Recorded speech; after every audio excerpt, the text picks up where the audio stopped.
agenda still. So.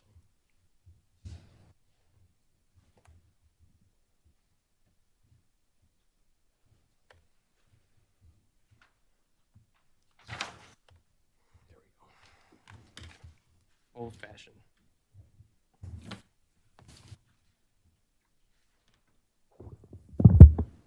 Okay, it's 5 p.m. On April 9th, so we can call the hearing subcommittee of the Alcohol License Review Committee to order. Mr. Verbeek?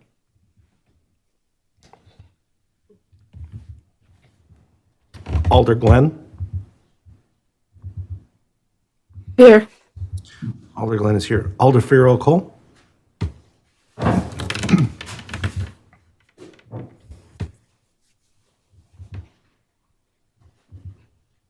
Alder Farrell Cole.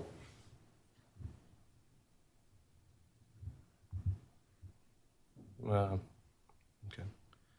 Ms. Clemens. Clemens is here. Mr. Bruchuk. Here. Mr. Bruchuk is here. Chair, we do have quorum. I have a suspicion that Alder Figueroa Cole is here. So Alder, we can't hear you if you're talking. But at some point, please indicate that you can hear us and that you're here. So today we'll meet, as usual, in a hybrid meeting. We will be using the adopted procedures that the ALRC adopted on March 18, 2026. And for other routine things, Robert's rules. This is the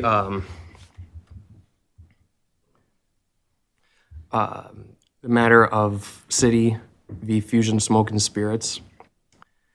I will control the flow of the order of events. Please seek recognition before speaking. Was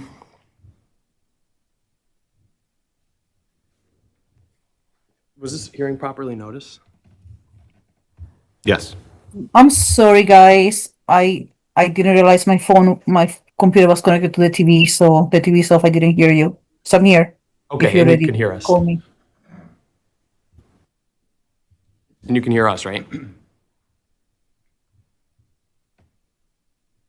I'm sorry, can you repeat that? Can you hear us? Can you hear me speaking now? Yes, I can hear you. Let me just, again, the TV was connected, and there you go. Now I should be able to hear you. Okay. Thank you. Got it. Okay, so we'll stop there. Appearances? The city appears by Assistant City Attorney Jennifer Zillevy. Your name, please. Jacob McRoberts. Okay. Are we, what's the status of Attorney Deli? He'll be here in 5 minutes. Okay. I think we can wait until then. If there is no objection.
Fast as I could. State your name. Excuse me? Can you give your appearance? Sure. Attorney Anthony Delier appearing on behalf of Fusions. Thank you.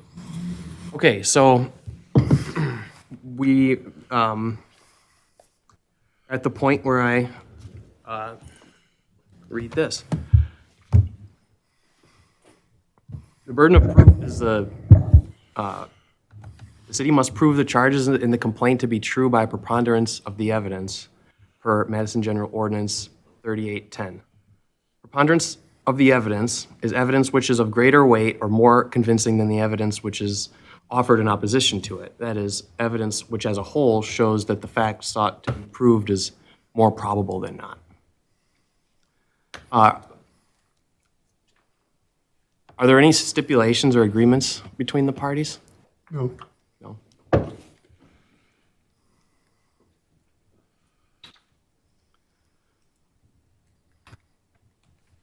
Okay, so now I ask the licensee if the licensee concedes any of the allegations or counts in the complaint. There is one.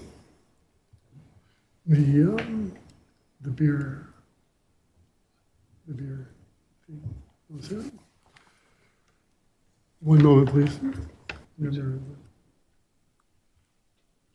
Thanks for helping me with that, because we need to be careful with that today. Just a moment. Yep.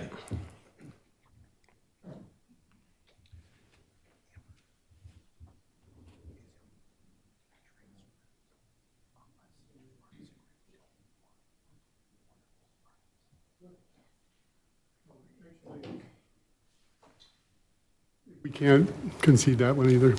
My mistake. Okay, so there's not, you don't concede any of the counts in the No. complaint? Okay.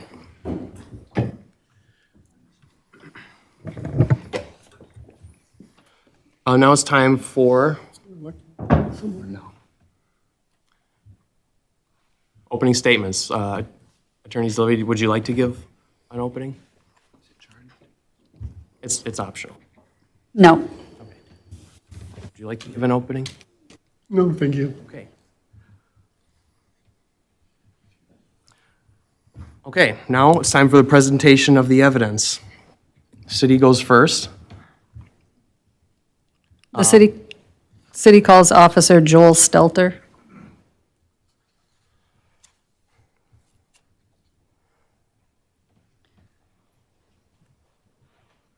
Is there a chair there?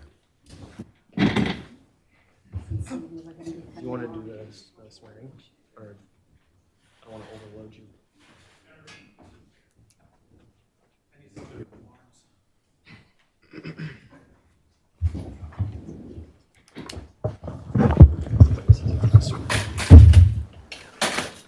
I can do it. Amber, you want to do this? I can do it. Do you have it with you or? No, I don't. Please state your name and spell it for the record. Wait 1 second. We have to swear him in. Oh, sorry. Jumping the gun. There should be under your desk somewhere. Is it right up on the side here? I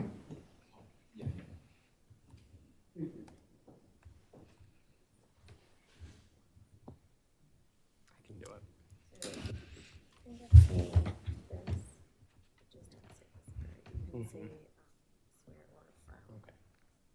Okay.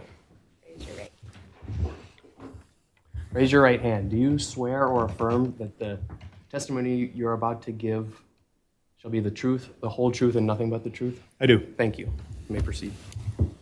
Please state your name and spell it for the record. Joel, Joel, Stelter, Stelter. You're a police officer with the City of Madison, correct? I am. How long have you been a police officer with the City of Madison? It will be 20 years in May. What is your current assignment? Day shift downtown. Was that your assignment on January 15th, 2026? It was. I was 1 David 3. And that is a downtown shift? Right. What does the 3 mean in the 1 David 3? So David would be, the downtown units are all David units for calling over the air. 3 is the sector of this downtown area that I'm responsible for. And 1 is, First detail, and what does first detail encompass? 7 a.m. to 3 p.m. Do you recall going to Fusion Smoke and Spirits at 36 South Bassett Street in Madison, Wisconsin on that date? I do. And why did you go there?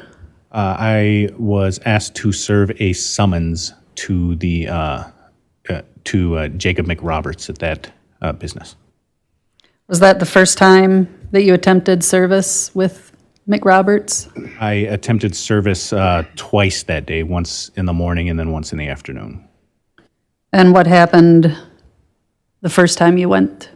The first time I initially went to 510 West Washington to attempt to contact Mr. McRoberts at his listed address. A female answered the buzzer, said that he wasn't there. I asked where he was. I was told he was running errands. And so from there, I just went directly to the shop at on Bassett. And what happened when you got to the establishment? There, I spoke to an employee who was unidentified at the time, who informed me that Mr. McRoberts was not there. He said that, I told him that I had a summons to serve him and that it wasn't going to go away, and told him that it would be best if Mr. McRoberts just got a hold of us to handle that. And then I left the store. And did you go back to the store again? I did. How much later? So my first attempt, I believe, was shortly before 10 a.m. My second attempt then was right around 1 p.m. And what happened on that visit? So I arrived at the scene with Officer Trey Turner. The same clerk who had been working the previous time was there. He stated he didn't have an ID. He did not have a valid operator's license. He said he was in the process of getting that corrected. I asked him for a verbal ID. He identified himself as Jerome Love Star. He provided me his full name, middle initial, date of birth. I had Officer Trey Turner then take that information out to his squad car, where he put Mr. Love Star's information into the time system, which returns a photograph, driving history for people who have Wisconsin IDs. Officer Turner then returned to the store and informed me that Mr. Love Star had given his correct information via the database. He was able to confirm it. And did you and Officer Turner ride in the same squad to the store? We did not. Did you park your squads in the same spot when you arrived at the store? Roughly the same area, yes. Can you describe where that area was? So it would be I'm terrible with street names, the first street immediately to the south of the shop and west of Bassett. So just right around the corner from the business. Where you were parked, could you see the business? You can see the building. I'm not exactly sure how the storefronts run. I don't think you can see directly into the shop. But you can see the store front Like the building itself. building. Yes.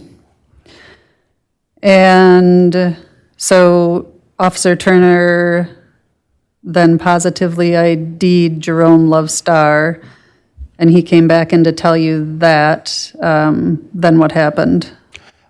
Then shortly thereafter, another male entered the store from a back area. He asked what was going on. I asked if he was Jacob McRoberts. He asked again what was going on.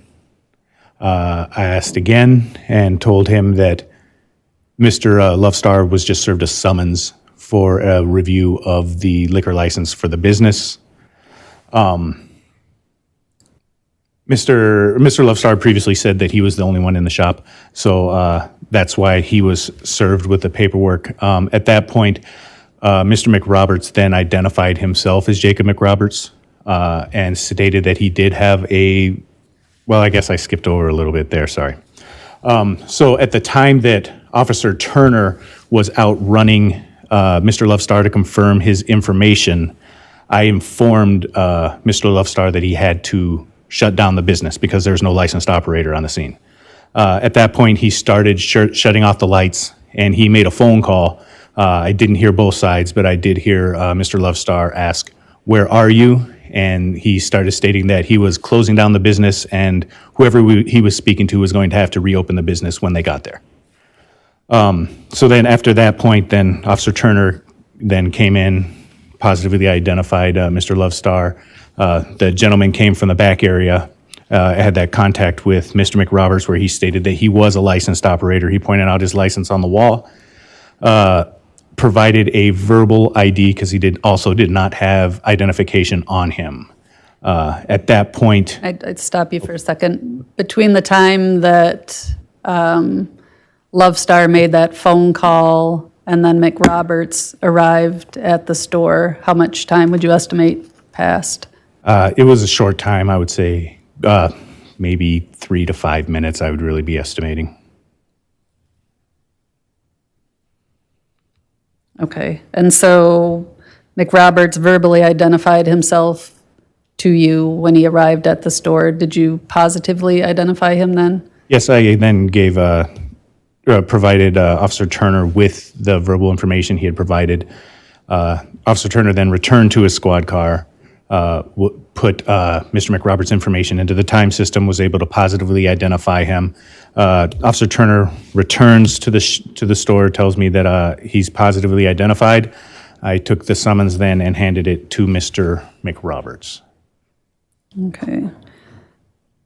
And for the committee's benefit, can you explain how the time system works? Like how you get a positive identification out of that system? Yes, so the time system is a database that we use where we're able to put person's name, middle initial, and date of birth or full name in there. And if they have a valid or even an expired Wisconsin ID, then we are given those records. So we're able to see driver's license photographs, criminal histories, driving records, current addresses that are listed through the Department of Transportation.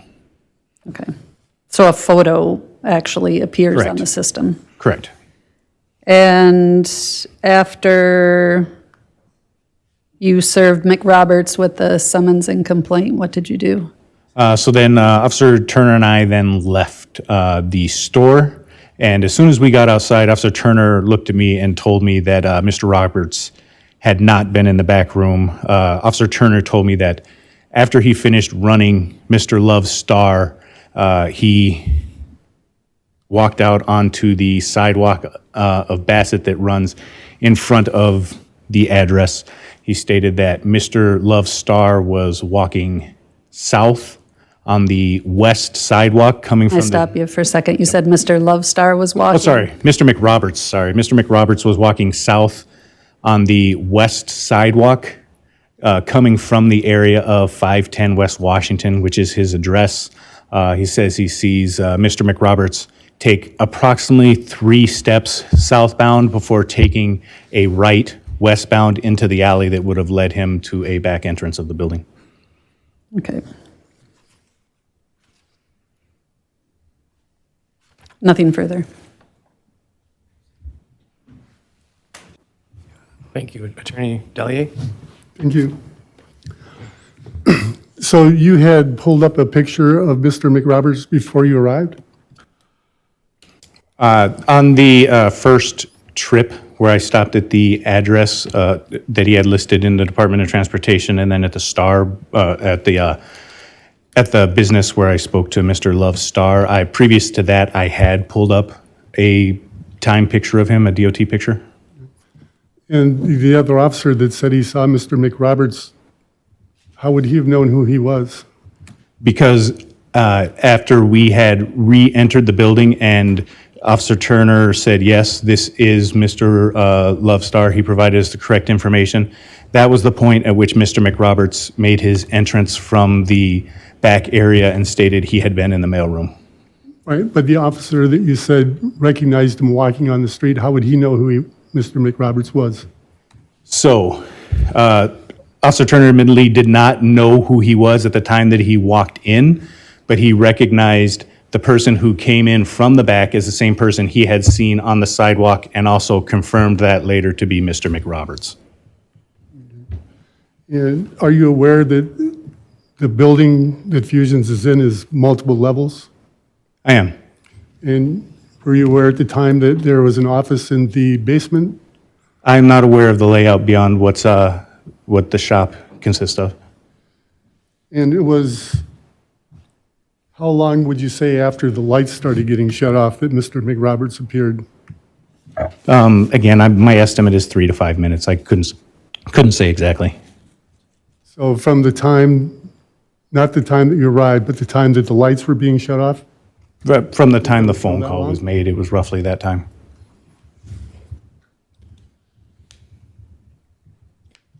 I have no further questions.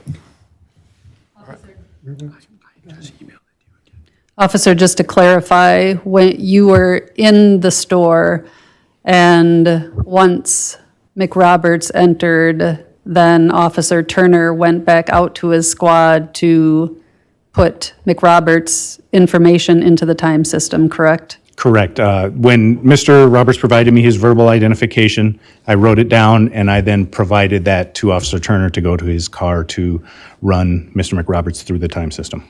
And then Officer Turner came in to tell you that that information was confirmed, that it was in fact Ms. McRoberts, correct? Correct. And that information would have included a photograph of McRoberts, correct? Yes. And then when the two of you left, that's when Officer Turner told you that he saw McRoberts walking on the side of the street and then cross the street to enter what looked like the rear of the business, correct? No, he was already on the west side of the sidewalk, so he saw him just walking up the sidewalk and make a right-hand turn into the alleyway. Okay. And you had testified that Officer Turner observed him coming from the direction of where McRoberts' apartment is, correct? Correct. What is the approximate distance from McRoberts' apartment to Fusion? That is about 1 block. So it's he lives just across West Washington, and then, excuse me, and then the Fusion is at the end of the next block, so it is literally 1 block. Okay, nothing further, thank you. Thank you. Are there any questions? Did you, go ahead. Roberts out of breath when he arrived? I don't recall him being out of breath. Okay. No further questions. Okay, committee? You may step. Oh, no, never mind. The committee Oh, we have has- committees. For those watching at home, this is new to most of us here. Committee members, any questions?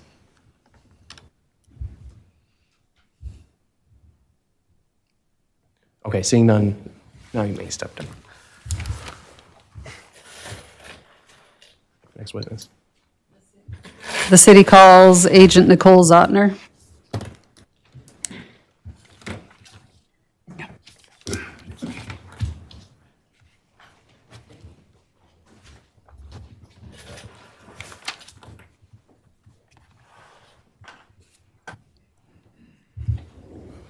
Okay. Raise your right hand. Do you swear or affirm that the testimony you're about to give shall be the truth, the whole truth, and nothing but the truth? I do. Thank you. Please state your name and spell it for the record. It's Nicole, Nicole, and last name is Zotner, Z like zebra, Autner. How are you employed? I'm a special agent with the Division of Alcohol Beverages.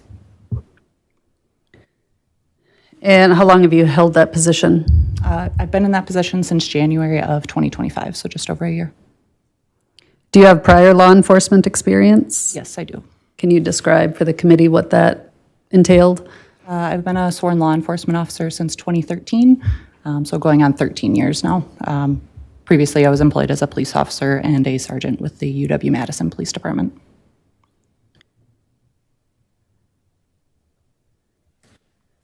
And can you describe your duties as a special agent for the Department of Alcohol Beverages? Our primary responsibility is enforcement investigation of any laws related to alcohol, primarily Chapter 125. There are some stipulations in Chapter 139 as well. Some of it involves licensed establishments, investigations related to breweries, wineries, other alcohol permitted entities, including wholesalers and distributors in the state. Were you working on October 8th, 2025? Yes. Do you recall going to Fusion Smoke and Spirits at 36 South Bassett Street at approximately 1:15 PM that day? Yes, I do.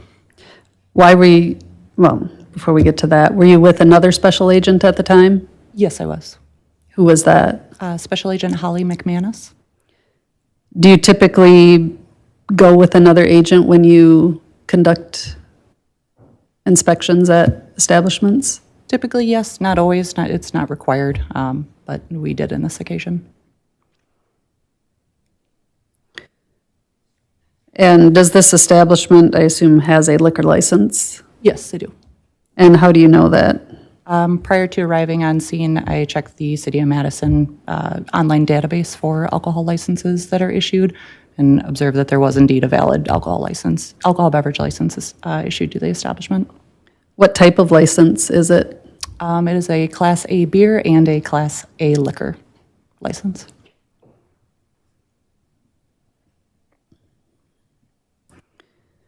Do you know when that license expires?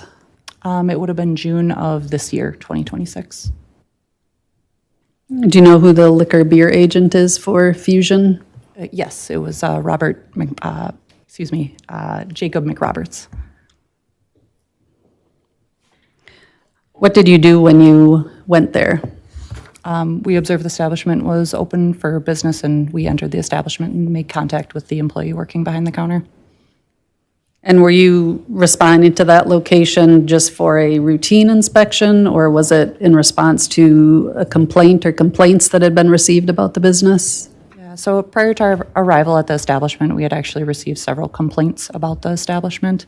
3 had been submitted directly to our division, and then one actually it was forwarded from the City of Madison Police Department via a Crime Stoppers tip that had come in. And what was the nature of those complaints? Yeah, there was multiple violations that were alleged and complained about.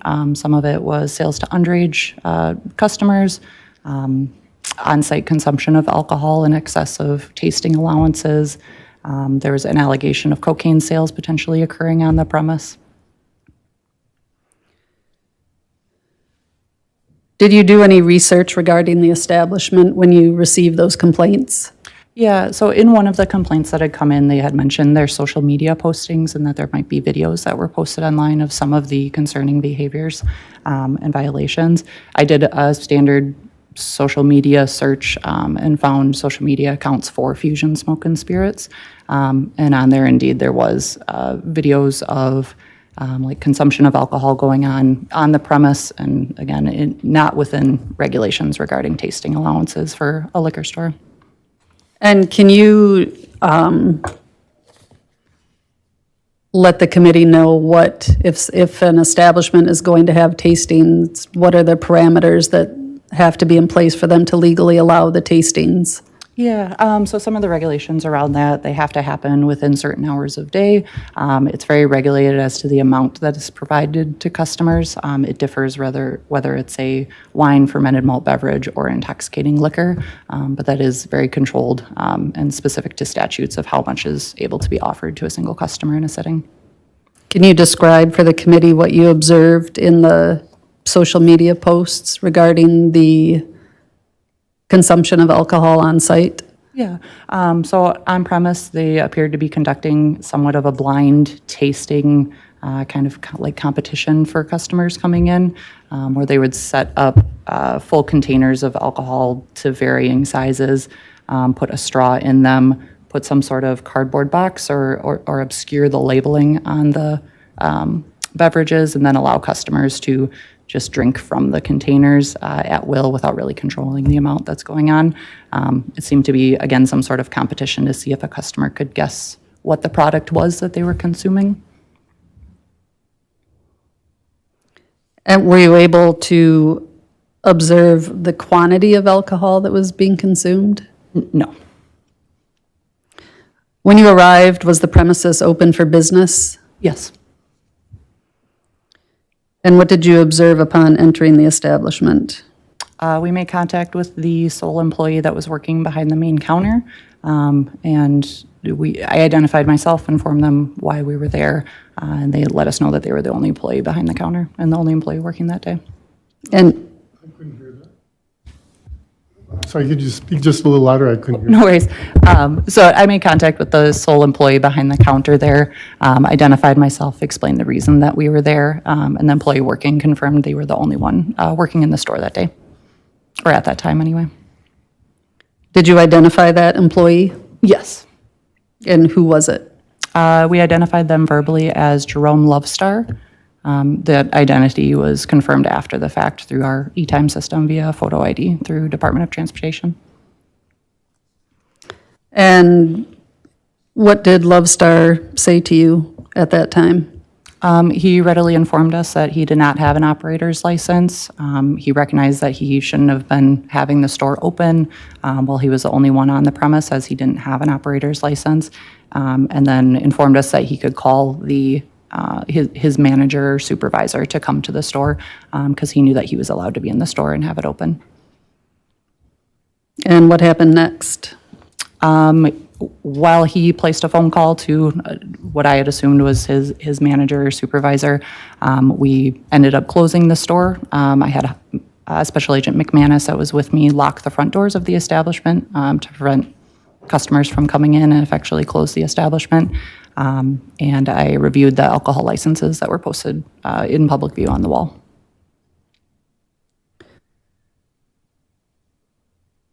And you testified that Lovestar called somebody, but you don't know who he called, correct? Yeah, I mean, I didn't look at his phone to see specifically who he was calling. He informed me that he would be calling the manager. Yeah. And did a manager arrive at the store at some point?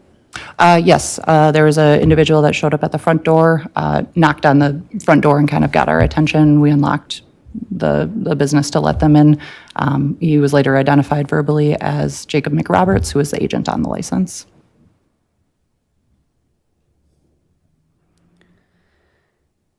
And did McRoberts say anything to you in terms of no licensed operator being on the premises? Yeah, he let us know right away that he knew there needed to be a licensed operator on the premise. McRoberts informed us that he didn't have any other employees or any employees at all with the establishment that were issued an operator's license at that time, and that he was always at the establishment.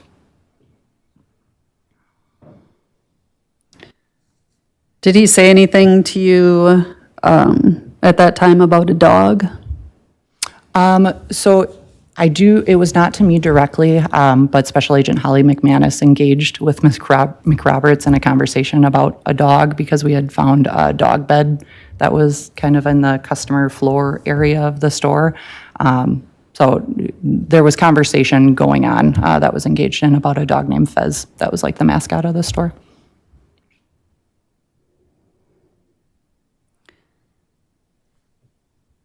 And you observed that the liquor license was properly posted, correct? Yes. And did you note the premises description? Yes, I did. Was there anything about that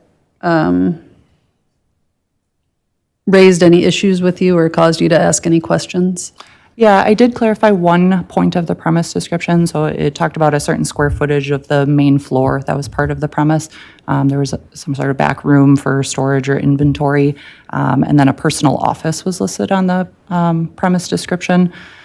Obviously, I want to be clear what the premise description is before we move forward with the inspection to know the areas that we're going to go inspect. So I asked McRoberts where the personal office was or what that was, and he escorted me over to, it was like a back room, like open air shelving area that had a closed door with a mirror on it.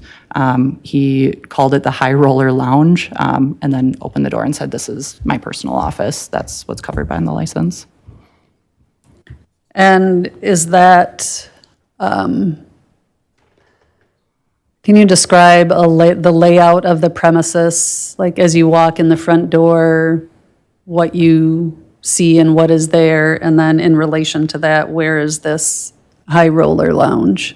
Yeah, so when you walk in the store, it's a liquor store and smoke shop. So it's like an open floor area where you can see shelving where there's various alcohol beverages. They have display areas where supposedly hemp products and other paraphernalia are stored there. To your left is the kind of main customer counter where the employee was standing behind the cash register.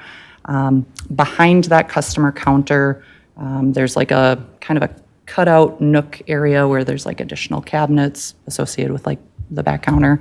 The high roller lounge required you to like penetrate into the store, past the customer counter, turn left beyond that, and then there's a separate doorway. And again, it's like an open air shelving area. So the walls of the high roller lounge didn't go all the way up to the ceiling.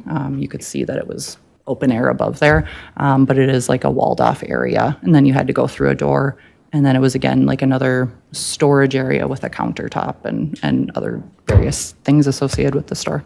So is there a separate door to get into the high roller room? There was, yeah, yep. I specifically remember there's like a mirror that was right on the door, so. And was the door locked at the time? I don't believe it was, but I guess I don't specifically recall if it was locked. And once you entered the high roller lounge, what did you observe? So after we clarified what the premise description was by him showing me the high roller lounge, we initiated our inspection of the premise. So that means going through shelving, inspecting boxes, looking at paperwork, things like that. So some of the things I immediately identified was there's copious amounts of green leafy substance in the store. This is a smoke shop. Initially assumed maybe it's hemp product, so we continued with our inspection. I did observe other items of paraphernalia. There's like glass smoking pipes, scales. There was a grow tent that was in the back high roller lounge area. And then under the counter specifically, there was vacuum sealed bags that we ended up finding what I believe to be psilocybin mushrooms contained within.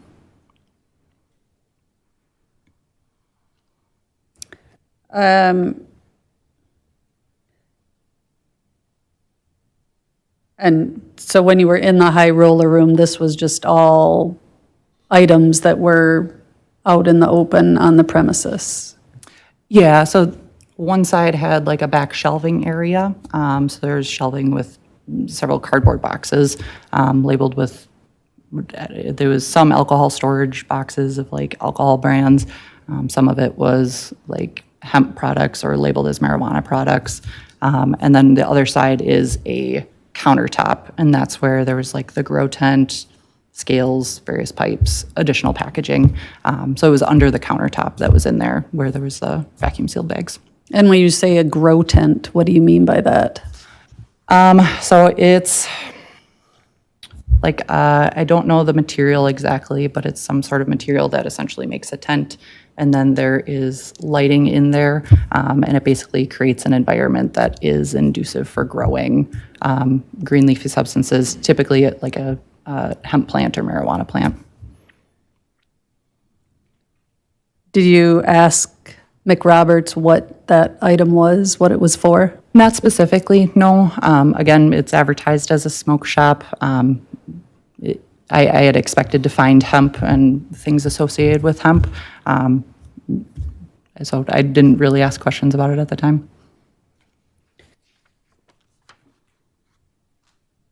And I think you testified that you, in addition to green leafy and what you thought might be hemp, you also noticed marijuana products?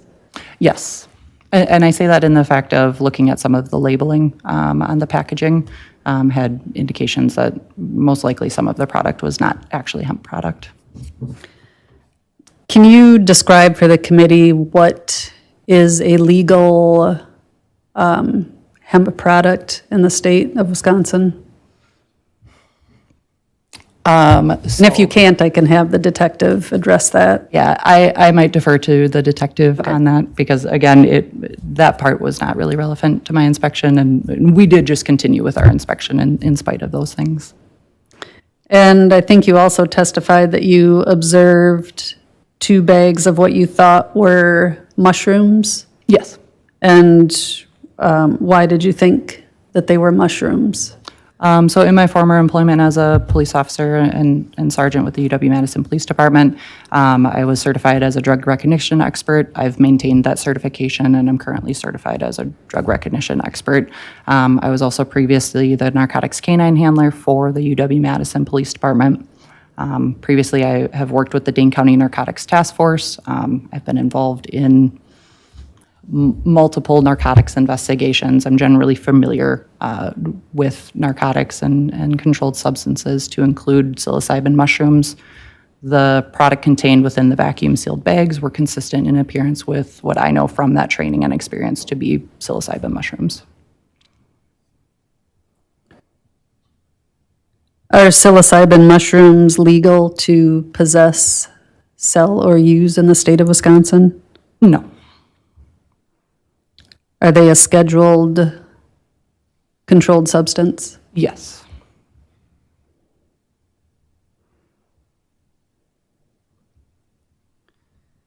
Did you ask McRoberts about the suspected psilocybin mushrooms that you observed? I did, yes. What did you ask him? I asked him specifically if he knew what they were or where they had came from. McRoberts made statements such that he didn't know where they had come from, wasn't sure what the product was, how it had ended up in his store.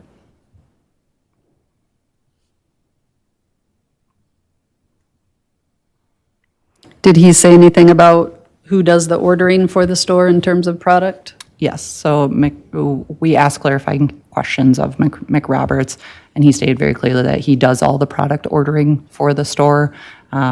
He again mentioned that he's present at the store all the time, and again, continued to maintain that he didn't know specifically how this had ended up in his store.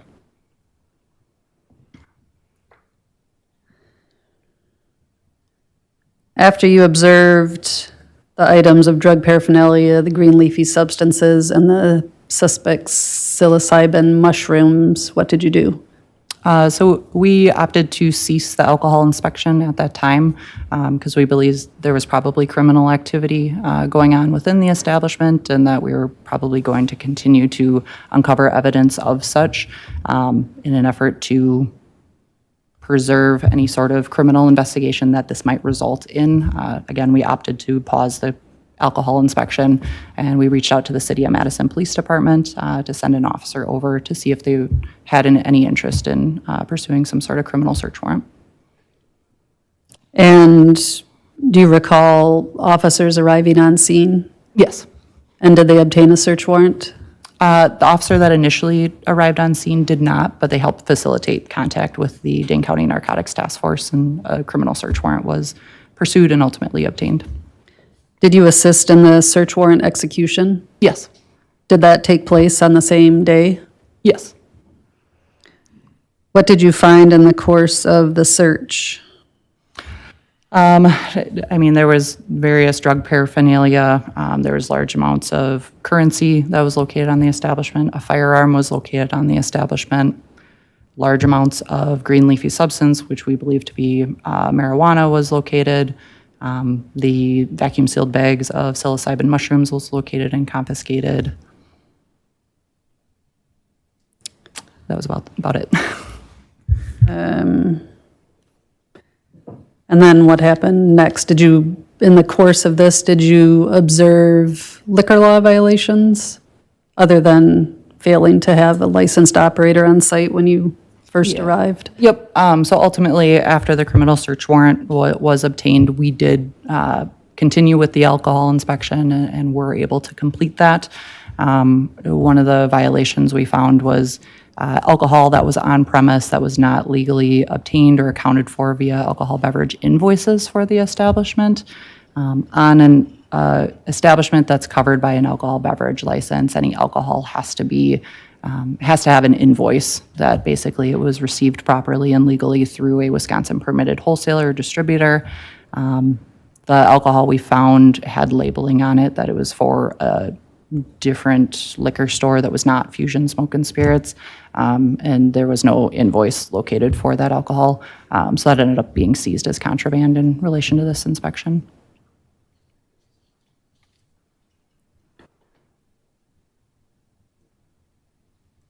Anything else of note in your participation in the search?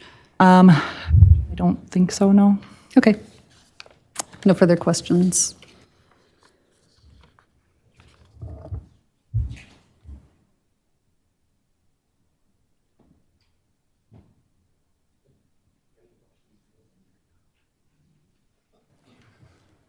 So,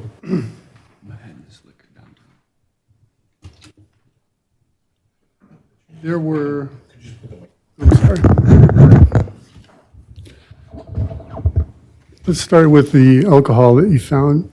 Do you recall how that was labeled, where it came from? Are you talking about specifically the alcohol that we confiscated? Right, Yep. So it was labeled as Mahen's Liquor Store downtown, okay. or Mahen's Liquor, something like that. Sorry. That's the guy I bought the store from. And when you purchase a store, a liquor store, and it has inventory, does the inventory go with the store?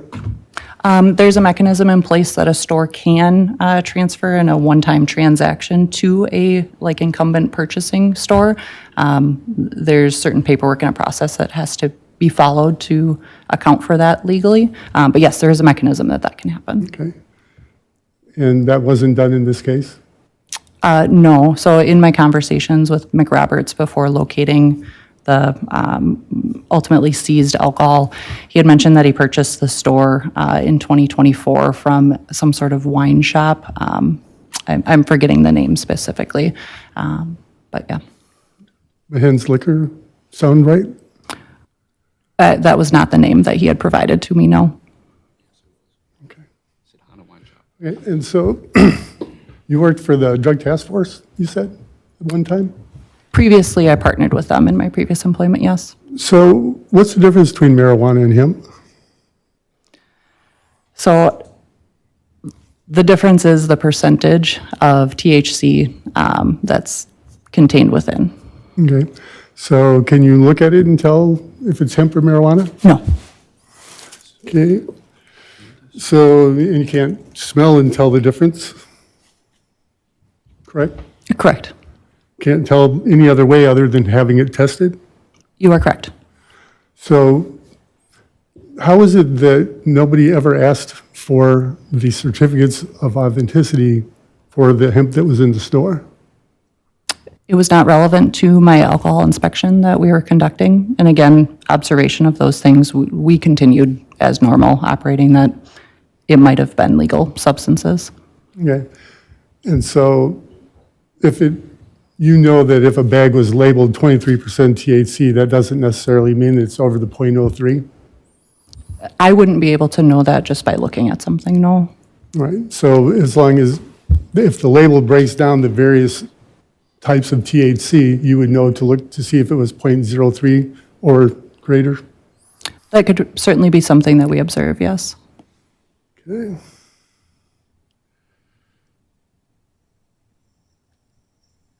And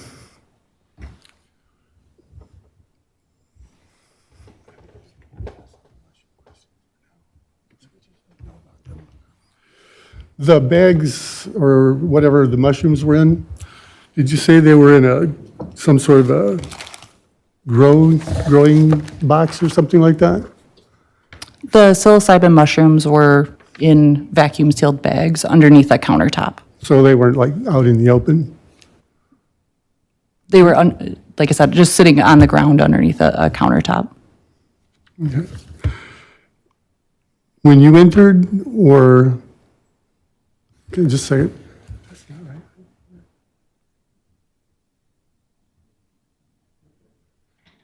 So is it possible that that wasn't a grow box, but instead a photography box?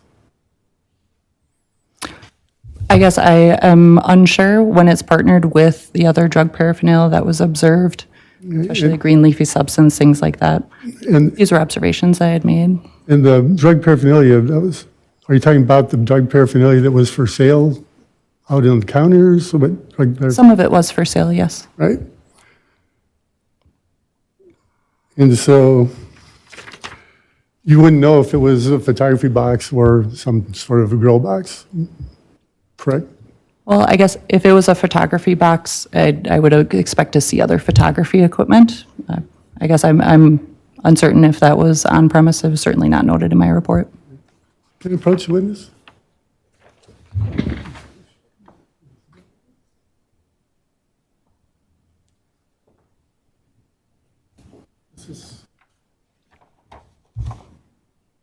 Does that appear to be the box you were talking about? It might be. I'm sorry, I didn't hear that question. So, does this look similar to the box that you recall seeing? I mean, it's similar in that it's square and maybe similar coloring. I don't know the material it's made of or any of that. The time that you were there, the dog was brought up in the conversation.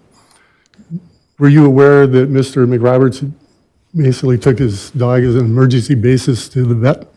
Yeah, he did mention that he had left the store and hadn't been present when we arrived because of some sort of surgery that was going on with his dog.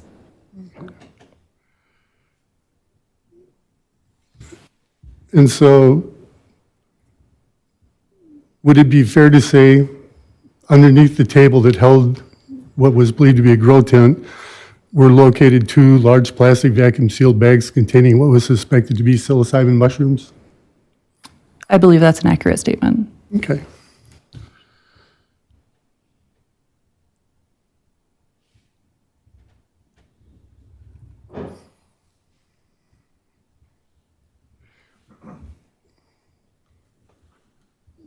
How do you know if mushrooms are psilocybin mushrooms or some other type? As far, typically formal lab testing is done as part of a investigation into those types of violations. Okay. That's all I have. Thank you. Agent, you testified that also in the holy roller, is that what it's called? High roller. High roller, sorry. High roller room, you observed a vacuum sealer, correct? Yes. And the psilocybin mushrooms were in vacuum sealed bags, correct? Yes. Nothing further.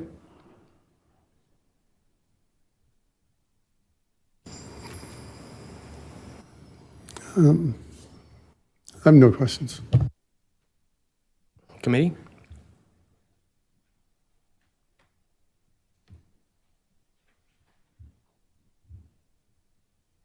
All right. Thank you.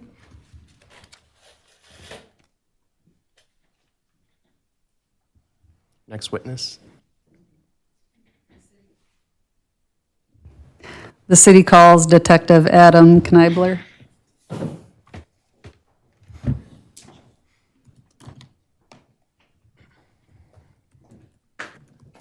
Do you swear or affirm that the testimony you're about to give shall be the truth, the whole truth, and nothing but the truth? I do. Thanks. Please state your name and spell it for the record. First name Adam, A-D-A-M. Last name Kneibler, it's K-N-E-U-B-U-H-L-E-R.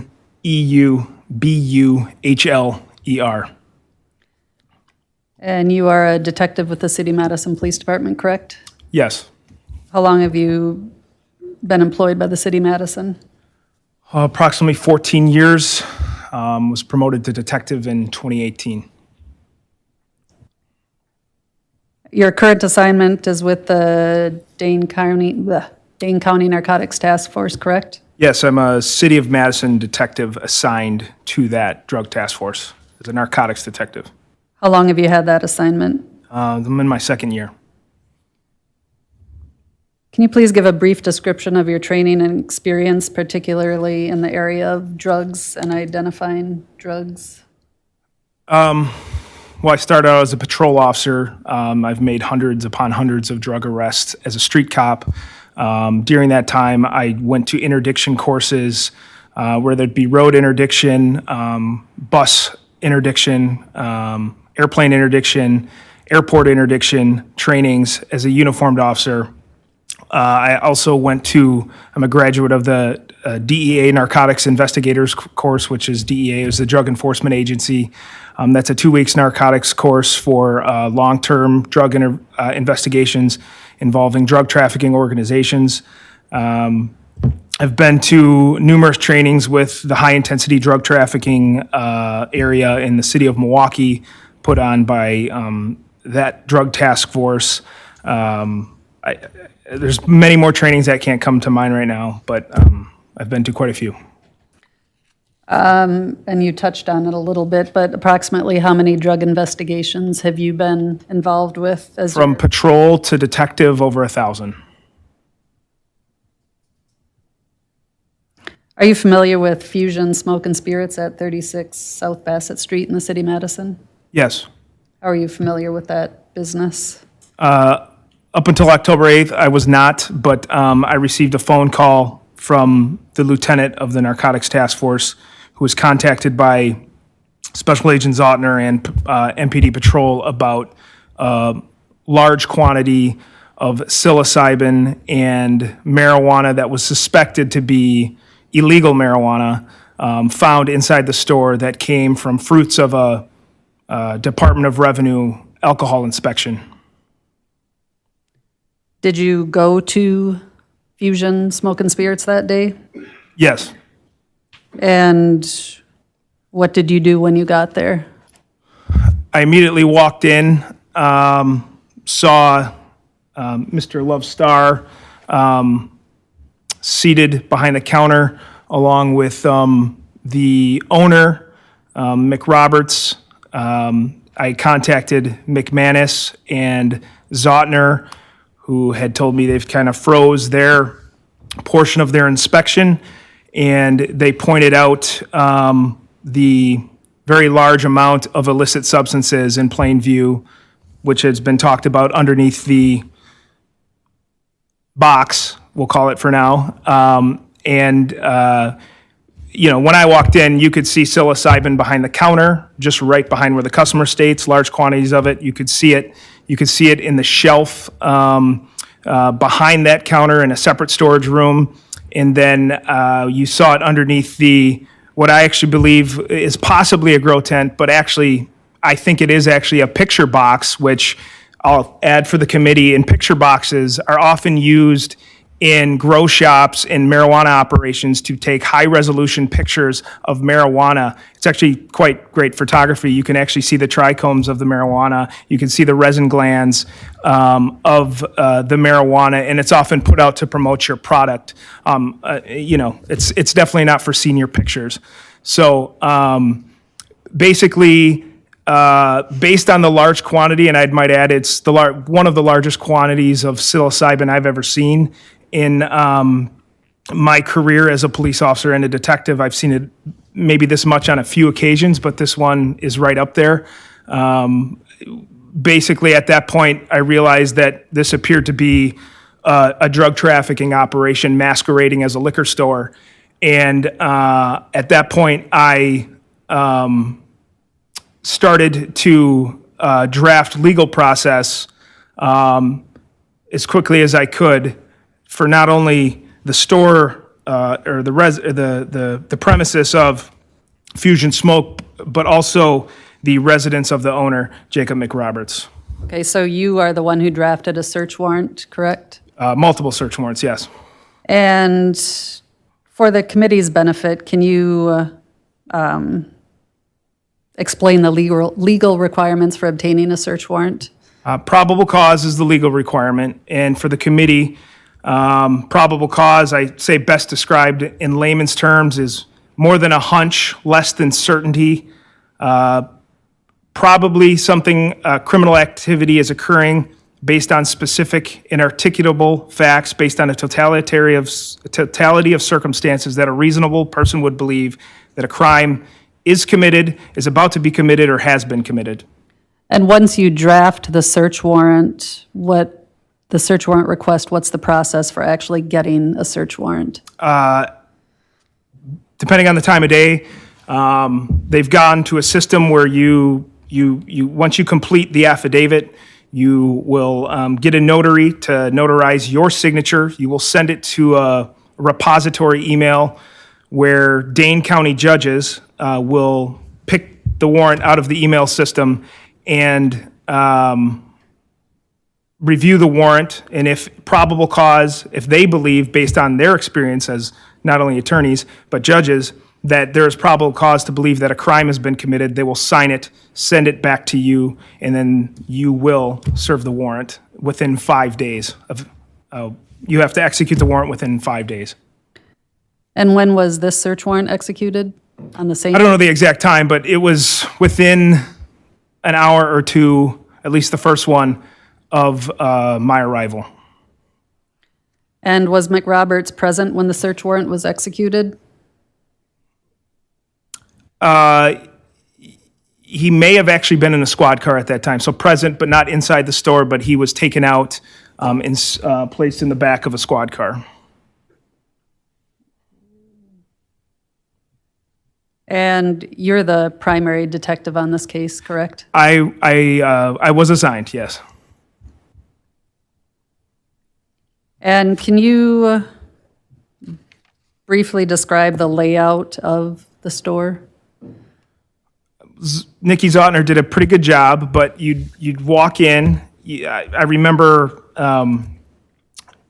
everything to the right and straight forward was either liquor and or devices used for smoking, and for the committee, drug paraphernalia is only drug paraphernalia when a smoking device, you can prove that that device was utilized for ingesting illicit substances. So a smoking device, such as like a bong or anything, that in and of itself is not illegal. So there was, I remember a glass container, or a glass kind of display case with quite elaborate, whether it be bongs or smoking devices, kind of glass blown objects. And then the rear, I remember if you look straight ahead from as you enter in the door, there's kind of a cooler where, you have glass doors. To the right, you had kind of your beer.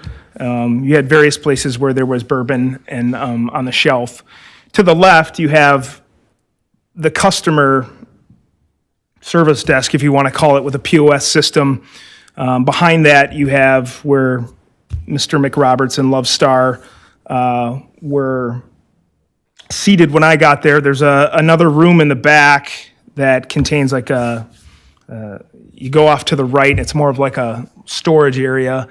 Prior to that, there's that red kind of glass door, which I know Miss Zotner mentioned a mirror. I don't remember a mirror, but I could be wrong.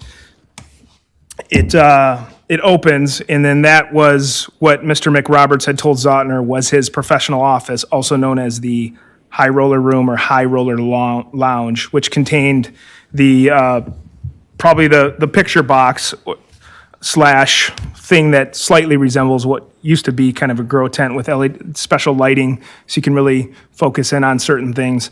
And that kind of goes back slightly deeper, I would say, 10, 15 feet. And when you are executing a search warrant like this and you see products that you suspect may be illegal controlled substances, are they seized then and field tested later, or how does that work? So the process is usually first a seizure when you suspect, and then they are field tested using either a true narcotics spout, a Mecki reagent test, which is a presumptive positive test. Then after that, you still need confirmation, so you usually take it to the Wisconsin State Crime Lab, and they will tell you if it's THC or not. But for the current situation now with the Farm Bill loophole, you have to send it to a specialized lab that does quantitative marijuana testing. This quantitative testing focuses on one thing. Is it 0.3% delta 9 THC? Is it below that or is it above that? If it's below that, not our business. If it's above that, it is illegal in the state of Wisconsin. So that quantitative testing primarily is done in the country through NMS Labs in Pennsylvania. It's one of the premier labs in the country. They do all sorts of testing related to narcotics, drugs, substances, poisons. The Dane County Medical Examiner's office uses that lab quite frequently for various things that come out of the medical examiner's office. Can I stop you for a Yeah, second absolutely. there? And you talked about this 0.3%. For the committee's benefit, can you explain the Farm Bill? And because there are certain hemp products that are legal, correct? Yeah, so to be classified as hemp, it has to be 0.3% of delta 9 THC. Now, there's all sorts of things called delta 8, there's called THCA, there's all these different things. For this committee and the purposes of my job as a law enforcement officer, the only thing we care about, matter of fact, generally we don't enforce this stuff because it's just so everywhere, but I got called to this place, so the question is, the only thing that matters is what is the delta 9 THC content. If it is over 0.3, it is good old-fashioned illegal in the eyes of the state of Wisconsin lawmakers, and until the legislator does something different, it is illegal. If it's 0.3 or below, we don't do anything about it. But you can't find that out until you do quantitative testing. Okay. And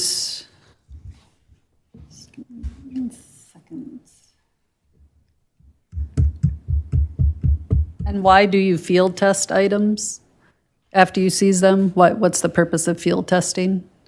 To develop a probable cause that it is potentially the substance that you believe it is. For instance, if we see it's weed or cocaine or psilocybin, we typically test it to make sure it is what it is. Even when it's inconclusive, we still send it to the lab. And is that so you're not sending bushels and bushels and bushels of green leafy substance to the crime lab? Depends on the case. We'll send bushels and bushels if we need to, but it's just a mechanism to try and determine what we have is indeed what we suspected. And yeah, I'm sure there is some logistical thing in there too, to not overload the crime lab.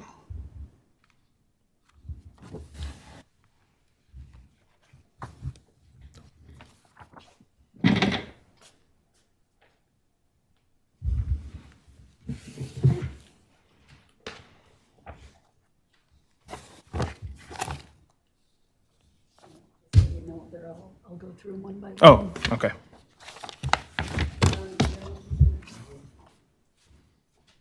City exhibits, I think it's 1 through, I didn't save myself a copy, 1 through 12.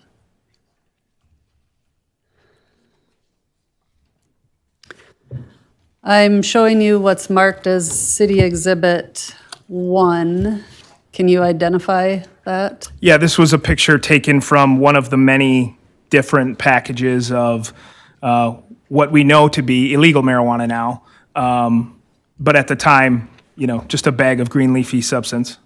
And these photographs were taken at the time the search warrant was executed, correct? Yes. And if you look at this exhibit,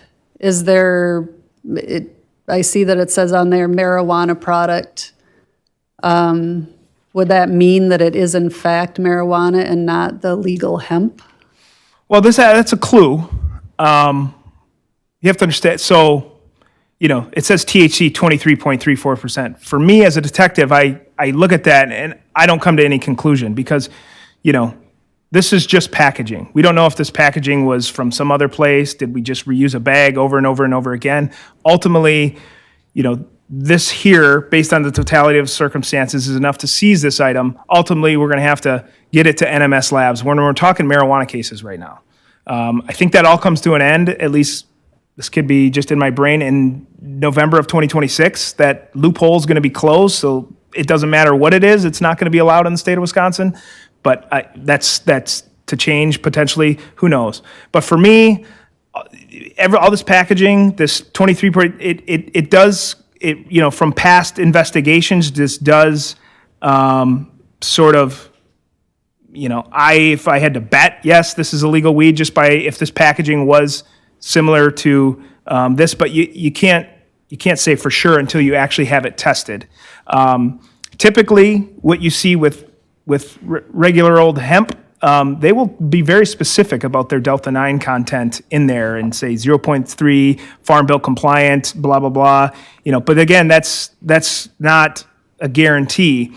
Especially, a lot of this stuff comes from Michigan, Illinois, California. These are states where it's legal, and it turns out once something becomes legal, all these illegal drug dealers who, decide to sell drugs, turns out it becomes harder to profit when you have to deal with state regulatory agencies, pay fees, things like that. So these people who made profits, not because they're good, savvy business owners, it's because the illegality makes the profit.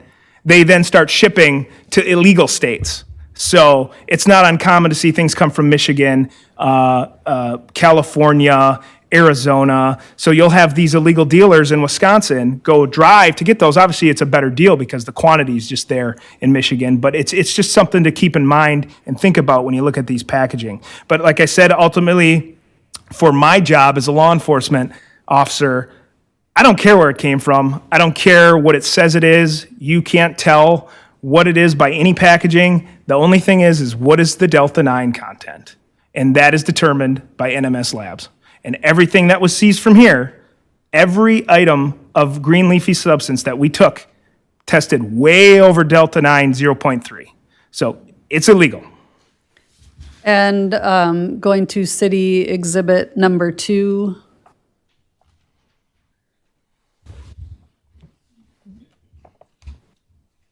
Can you describe what's in that photo?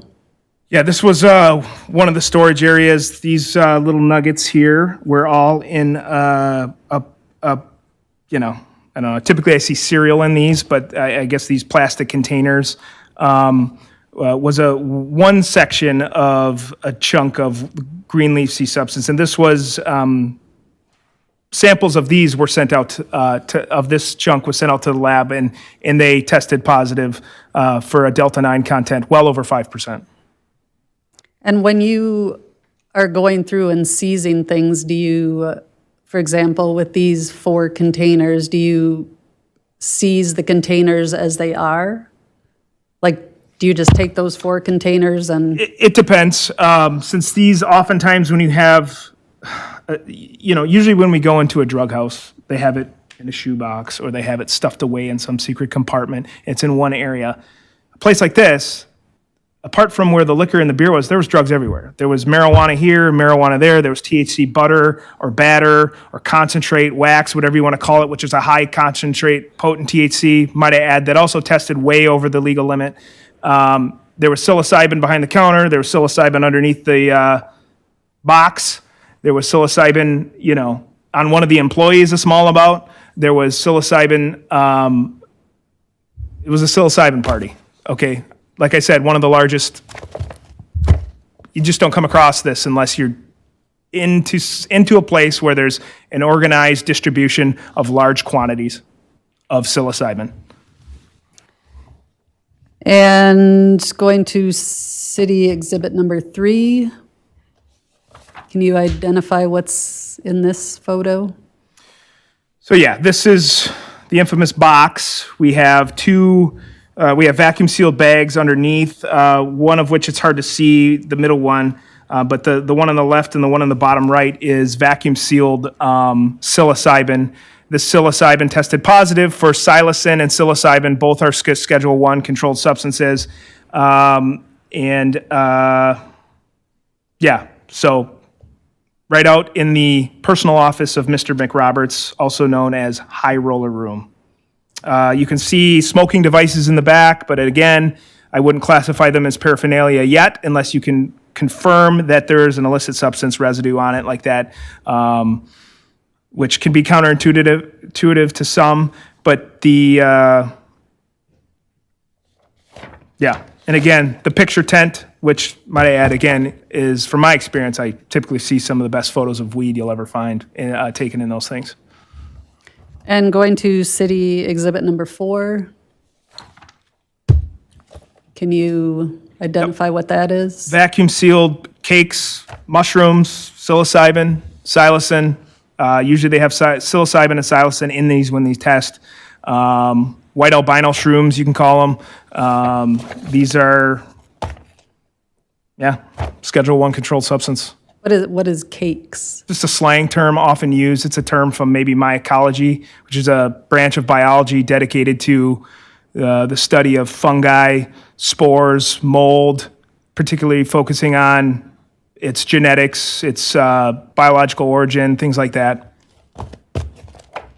And were those mushrooms field tested?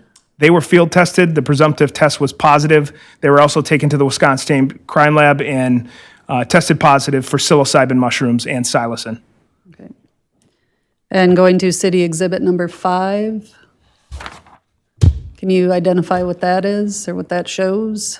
Not 100% sure if it's the back end of the high rollers room or the room behind that. But yeah, you see, what you can see is THC carts, probably pre-rolled THC, I don't know, joints, cigarettes, whatever you want to call them. There is another one of those plastic containers containing a green leafy substance. Of note, these carts, there was a whole host of carts, different brands, Muhammad's, there was different, which is a California brand that almost always tests positive for THC over 0.3 in my experience, but a sample of these carts, which this particular photo doesn't have the largest quantity of carts that were taken, but these carts were a sample of one of the big batch of carts that were all the same brand, same boxes, were tested at NMS Labs and were way over the legal limit. And when you say cart, is that slang for something? Well, it's THC carts, so it's like when you look at it, it'll almost look like oil, but oftentimes they're used in like vape devices and or various smoking devices, some of which require batteries and things like that, and charging and Does cart stand for something? cartridge. Oh, cartridge, okay. And city exhibit number 6. Can you identify what's in that photo? I don't know. I think that's commercialized packaging. I don't recall if there's, there's these commercial, kind of like Mylar. I think they're called, Mylar bags. Sorry, I don't deal with weed as much anymore, but Mylar bags and like commercial packaging where you'll have, they're usually pretty colorful. Muhammad's is a popular one. Different other places in California, you get these. You just get marijuana packaged nicely and neatly, and it's very commercialized. It's a big business. Is that how the legal products typically come, like just loose, and then the purchaser packages them? It's hard to say because some people will get large quantities of, say, legal hemp and then empty it out of their packages. Some people get large quantities of illegal drugs, like particularly this shop, and you'll empty out some, but then you'll keep some in the commercialized packaging. There was even some kind of, I would say, custom home team bags that I think Fusion Smoke had. It had the Fusion design on it. Those were empty, but I think there was going to be an attempt to put some bud or marijuana in there for just selling purposes and sort of Fusion bags. And city exhibit number 7? Got some of the carts towards the bottom. You've got the illegal weed in the container, and then you've got a money counter up at the top right, and then a sealer to the left of the money counter. Is a money counter something you typically see? It's something we always see in illicit businesses. In regular businesses, very rarely, but it's not uncommon for a business to, if you run into a business with a money counter and there's nothing else going on, it's not the end of the world. But it's just something else in the totality of circumstances that, based on everything we're seeing here, this is an illicit drug distribution business that primarily takes a lot of cash. And they're going to have to count it. And it's much easier to count it with this thing. So in and of itself, not anything unusual. And the vacuum sealer is the thing to the left of the money counter? Yep.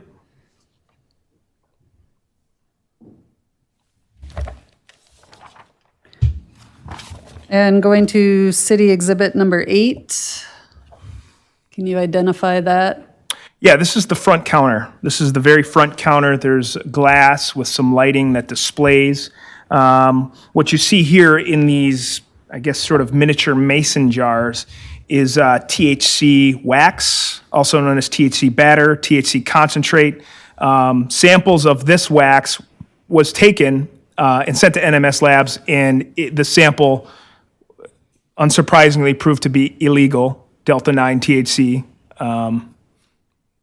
Well over 0.3% Delta-9. And this was on display front of the store. So the minute you walk in and look to the left, you can see this display right here.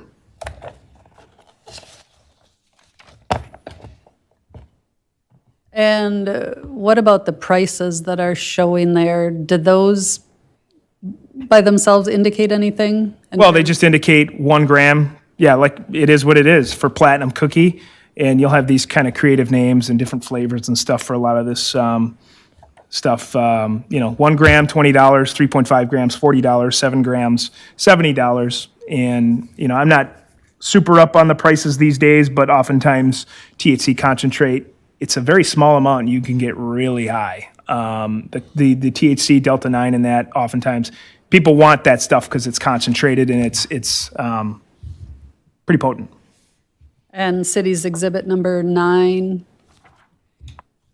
you identify that? Yeah, this is the front counter, and this is, lower tier, mid-tier. That could just mean mid-tier marijuana, lower tier marijuana. I'm not sure what the marketing is there. You've got the commercial packaging stuff mid-level. This marijuana, too, from the front display was tested, and it was illegal, according to state of Wisconsin law. Yeah, so what you'd see is when I first walked in, behind this counter is your 2 employees that were there. Well, not employee, but Mr. McRoberts was sitting there, and then his partner, Jerome Lovestar. And city's exhibit number 10. What is in that photo? Disoriented here. That would be, looks like underneath a foldable table, just more flour and more psilocybin. That might be, based on my recollection, a closer photo of underneath the tent, the square tent. Psilocybin on the right, as you see it, and then more psilocybin in the bottom left of the photograph, and then you see the flour, at the time suspected flour, but now, as we know, illegal flour, in the middle of the photo. And city's exhibit number 11. You identify that?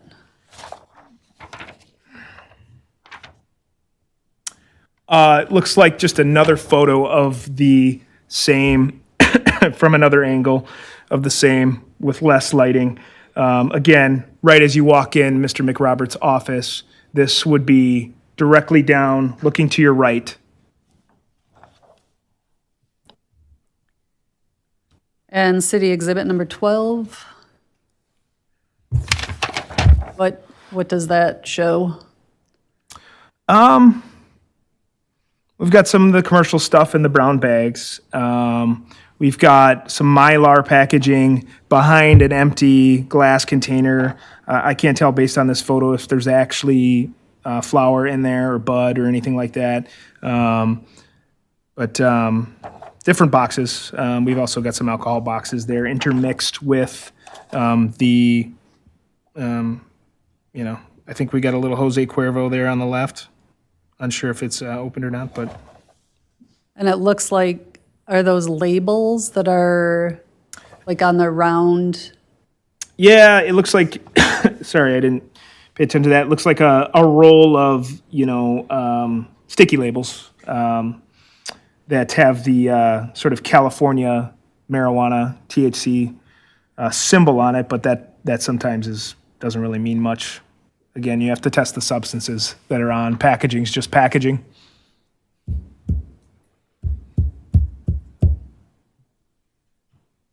And again, you testified that the psilocybin mushrooms were field tested and also sent to the state of Wisconsin crime lab and tested positive, well, presumptively positive by the field test, but then positive from the crime lab, correct? Yes. And do you recall, I assume that do you weigh the product or what you seize? We do. And do you recall? Sometimes it can be so much that we don't have the capacity, but for this particular case, we were able to weigh the psilocybin. And do you recall how much it weighed? It was well over 500 grams. The state of Wisconsin doesn't have a statute that goes over. It's 500 and above, and at that point, they're just like, that's so much that we don't have another tier. I believe it was approximately 2 kilos of psilocybin. So a kilo is roughly 1,000 grams. So I believe we were close to the 2,000 mark at that point, which, based on if you're a heavy user or a episodic user, you'll have anywhere from 600 doses to 4,000 doses of psilocybin for that quantity. So it's definitely something that's not someone's personal use. It's definitely a quantity that pretty much one would conclude that is for distribution purposes.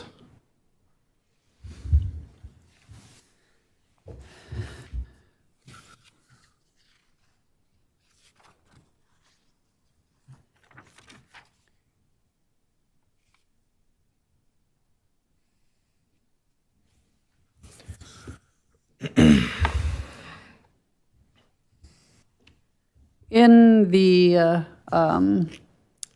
items that ended up being tested and tested positive for having an illegal amount of THC in them, were those all confined to one area of the store, or were? No, I specifically took samples from each area as to not, because I'm thinking, there could be some hemp in here, but but I wanted to make sure, let's get something not just from one little nugget and call it a day. Let's get a sample from each area that had large quantities of marijuana or suspected marijuana at the time to make sure that we don't miss anything.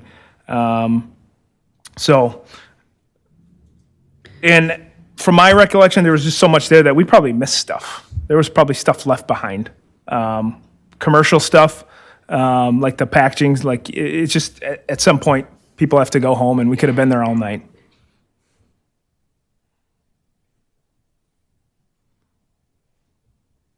And recreational marijuana is not legal in Wisconsin, correct?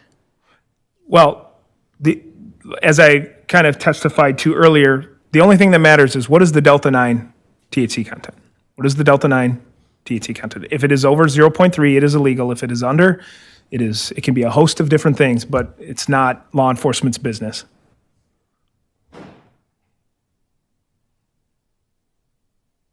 Was any cash recovered during this search? Not only from the store, but from personal bank accounts. And Do you recall what denominations of cash were found? I don't recall the denominations on the store, but there were brown bags labeled that had different, whether it be days, names of people that where cash went, and they were separated from each other. They were thin, sort of brown packaging, probably a foot long, that cash was stuffed into. Does that indicate anything to you based on your training and experience in narcotic trafficking? In and of itself, no, but based on the totality of circumstances, I've seen this before in, again, illicit businesses, drug distribution, cash only, paying employees only in cash, things like that, which is a whole nother separate issue, but not my purview.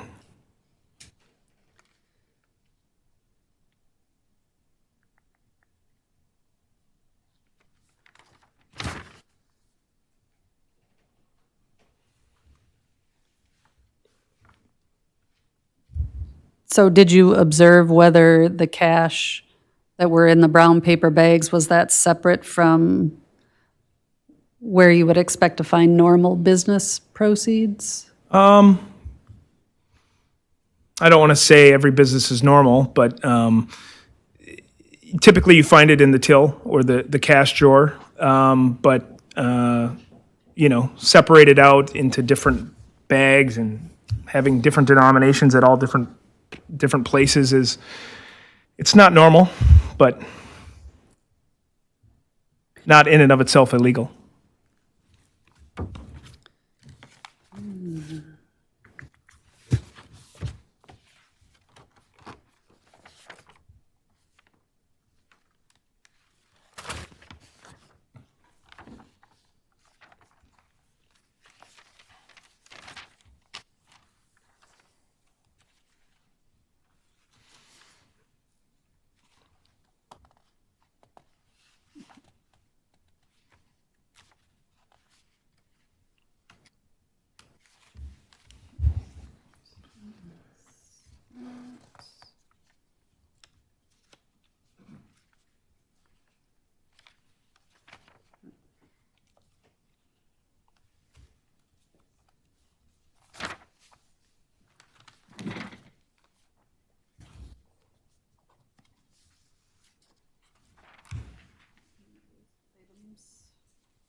I've handed you what's marked as City Exhibit 13, page 1 of 2.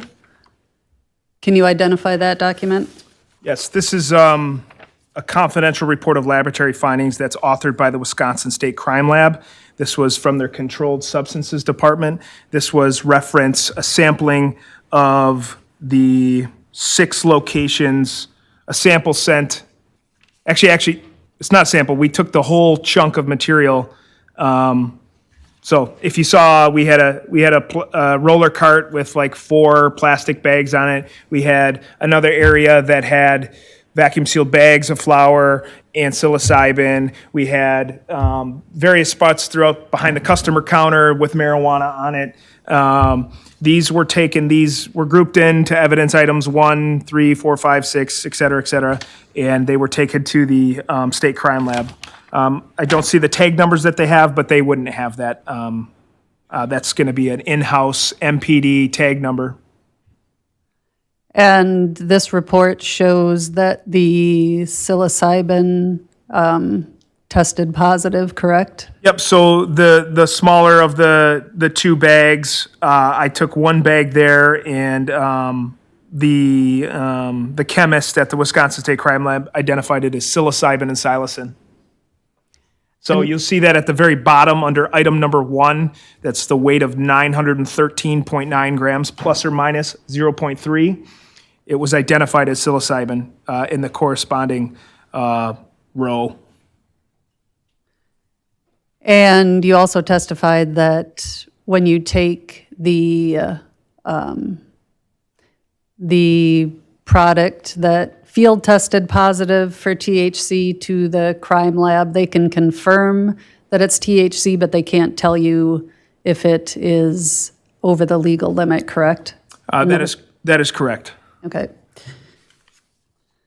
And this report shows that samples 3, 5, and 6 were positive for THC, correct? Positive for the presence of THC, unknown amounts, quantities, what type. But this one shows positive for Delta 9, but it's unable to determine where it at in the spectrum, whether it's 0.1, making it legal, or 70% for all we know. There's just no way to tell with the crime lab testing with the state right now. And you touched on it earlier, but since we're now going to look at City's Exhibit 14, that refers to the lab that you testified about earlier. And can you explain, based on what you received from the Wisconsin crime lab, why did you send samples to this lab? Yep. Sorry. As again, due to the sort of the fence being 0.3 Delta 9 THC, we have to send it out to a specific lab for quantitative testing. So what that does is it determines the amount of Delta 9 THC. And to save them money and time, they just said, you know what? We're just going to go above 5%. If this item has above 5% by weight, it's illegal anywhere where there's not full legalization. So if you see lab item 1, lab item 2, the only thing for the purposes of my job in enforcing the law is the second line underneath, marijuana is Delta 9 THC, full quantitation, greater than 5. Lab item 1, sample of that is illegal. So you can go down to number 2, and then on the back side, you'll see an entire list of all the substances, samples of that substances for the marijuana, suspected marijuana. This lab confirmed that every sample from every portion of flour and rosin or wax concentrate and cart I took was illegal. So the cart, there was a giant box of carts. I took one of the carts, sent it to NMS Labs, illegal Delta 9. I took the wax, that is going to be number 7, I believe, on this, and that was again greater than 5% by weight. Then after that, I spoke to the author of this report. Bridget was her name, who's a chemist out there. I believe her last name was Weinhert, I believe, and confirmed with her that what I'm seeing is legit. And she was like, oh yeah. And the reason why I called, because I was just like, it's bold. It's bold to just have this out there and just straight illegal, hiding in plain sight. So. And in looking at the report, where it says confirmed and then it says greater than 5.0 by weight, THCA greater than 5.0 by weight, and then it says weight, and then it says plus or minus. That's the weight of the sample, and that is, their scale may have a margin of error of plus or minus 0.06.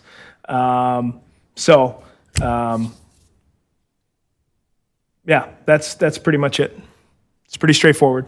And again, for the purposes of my job and criminal investigations with the district attorney's office, the Delta 9 THC line is the only thing anybody cares about in those two worlds. And again, every one of these samples confirmed that the product contained an illegal amount of THC, correct? Correct. Delta 9 THC, because there's a whole host of different kinds.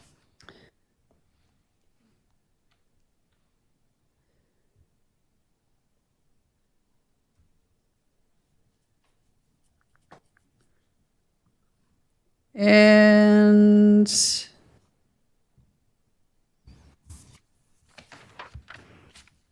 given the location of all of the product that you seized and tested. In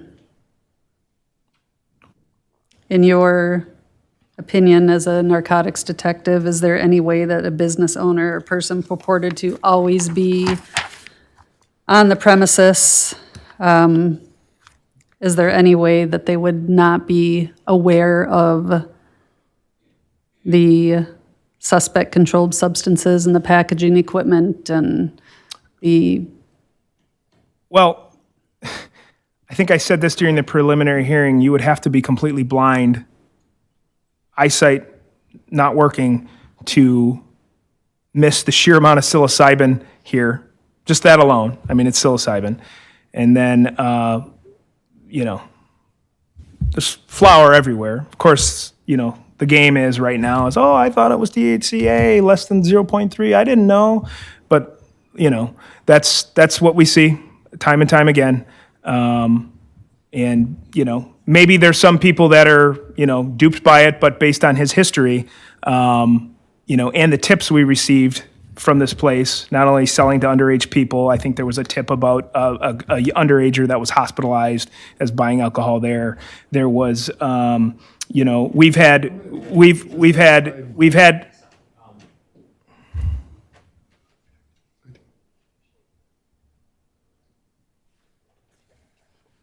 Can you state what you want to say? I would just object because it's outside of the amended complaint. Okay. Well, thank you. The objection's noted. You may continue. Yeah, just the sheer amount of tips, not only with his history. I mean, the Dane County Narcotics Task Force has gotten tips on his illicit operation since early 2022. We continue to get tips on it, still conducting illicit operations, storing large quantities of cash in storage facilities throughout the city and other people's names, co-conspirators, including his employees, and based on the amount of assets seized that are not commensurate with his reported income. and I'll Yeah, stop there. well- So you testified that you also got a search warrant for his apartment, correct? Yes, And is his apartment in close proximity to the store? yes, it's a block down. It's a very nice kind of luxury high-rise apartment. I think on the 5th floor, to be exact. A search warrant was drafted. A judge determined that probable cause exists, that a crime was committed, and the fruits of that crime are probably located inside Mr. McRoberts' residence. And did you then execute that search warrant? City of Madison SWAT did, and then I followed with other detectives and/or uniformed officers. What was seized in the course of the execution of that search warrant that, in your opinion, as a narcotics detective, supports? Financial documents. There was a firearm, but that in and of itself is not, Second Amendment. You should be able to own a firearm if you're not a felon. There was numerous high-end assets, such as watches. There was, I may have lost track the number of Rolexes, 4, 5, 6 Rolexes, most of them average price of 8 to 10 grand.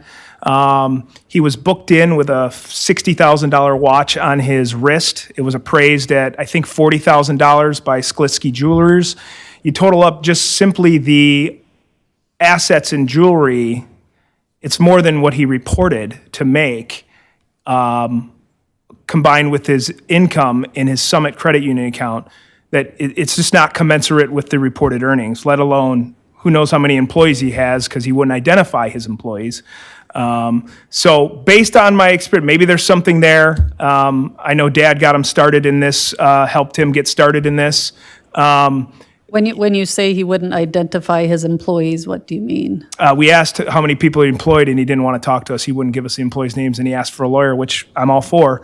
But based on all of this, with what I'm seeing, this is an illicit dealer that is trying to go legit and launder money through a liquor store. And that's just what it is. And if just hypothetically, let's just say I'm wrong based on my training experience, and I'm wrong, and he's just oblivious to all this, well then, Not someone you want selling liquor. And in the course of executing the search warrants and working on this investigation, did you become aware of a previous investigation into Mr. McRoberts and illicit drug sales? Yes. So again, I work for the Dane County Narcotics Task Force. Our mission statement is to dismantle drug trafficking organizations. And particularly, we focus on meth, heroin, crack cocaine sales. Not on the top of the list is marijuana dealers. Okay, so we had anonymous tips come in about him starting in 2022. Particular Verona police had a mother of a 14-year-old girl that was buying drugs from McRoberts, as he was quoted in her phone, saying to his phone, or the number belonging to him, that he was famous as ASF, which you guys know what that means. Maybe you don't, as I'll say fuck here, I guess, for the purpose of the record, because he was selling illicit substances, according to his phone, LSD, illegal marijuana, shrooms, gel tab LSD, carts, and this was photographs were taken from the 14-year-old's phone that showed in 2022 the phone number that she was receiving these texts from about purchasing drugs, and his drug menu, which was on Telegram, which based on training experience is often used through drug dealers because of the encryption associated with those applications. He had a menu, and then that phone number that was on the daughter's phone that Verona police took was the same number he gave to me in my interview room, because he wasn't fully uncooperative, but he gave me his name, his date of birth, his phone number, things like that. And that phone number was the same number in 2022, where this mother reported that her kid was buying drugs from McRoberts, such as psilocybin mushrooms and things like that. And how did you become aware of that investigation? Well, I looked through old tips that came through and saw that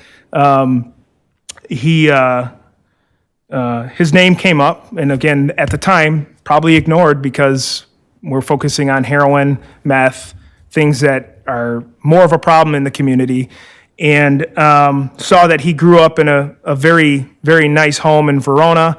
Thought that, okay, well, maybe this kid went to Verona High School. Hey, Verona PD, do you have any contacts with this kid? And they immediately said, oh yeah, here's this quite fruitful case file that showed his drug activities prior to owning the store. And do you know, did Verona ever charge him in that incident, or what happened? Verona passed the case on to the Dane County Narcotics Task Force. The Dane County Narcotics Task Force did not do anything with it because of, again, focusing more on, there's plenty of meth, coke, and heroin dealers to go around to keep us busy.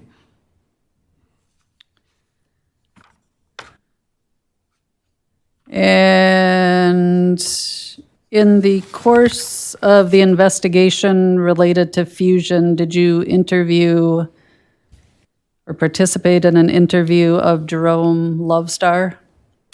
Detective Corey Nelson did that interview. I was kind of standing by with him in the room.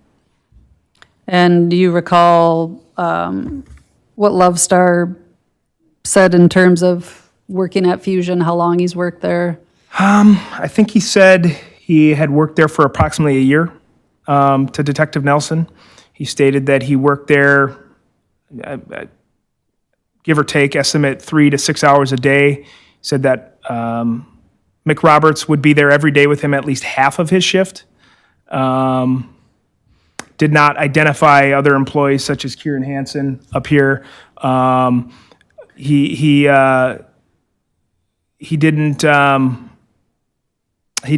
denied knowing anything about psilocybin, despite him having a very tiny quantity of psilocybin on him. He at one point sort of owned up to the small amount of psilocybin on him and stated that the other stuff, that's not him. McRoberts does the ordering. At that point, when we asked further questions, once we started to get into the brass tacks of it, he stated that he didn't want to talk, and he may have actually asked for a lawyer because we were getting into the obvious nature that this was probably a drug dealer with co-conspirators operating out of a business in play site.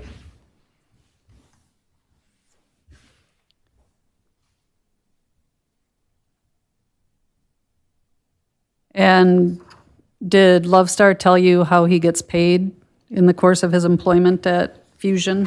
Cash. Did he say when he gets paid? If I recall correctly, I believe he said at the end of each shift. It gets paid cash. I believe so.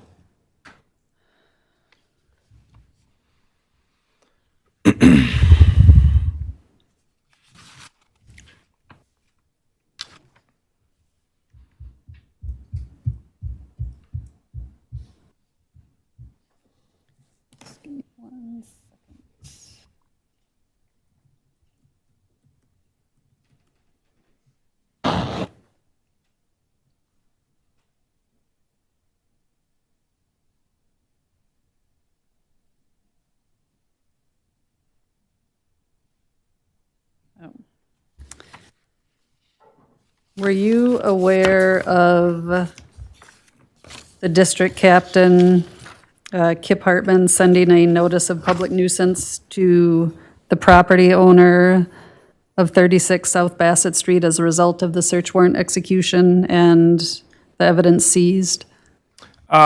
Yes, and I know from prior experience as a neighborhood officer that anytime a drug-related search warrant is served upon a premises, and a judge has signed that warrant and it's executed, the nuisance abatement process starts.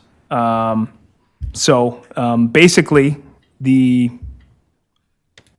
landlord or property owner essentially has to remedy the issue, or otherwise the city will eventually, worst case scenario, work towards suing them.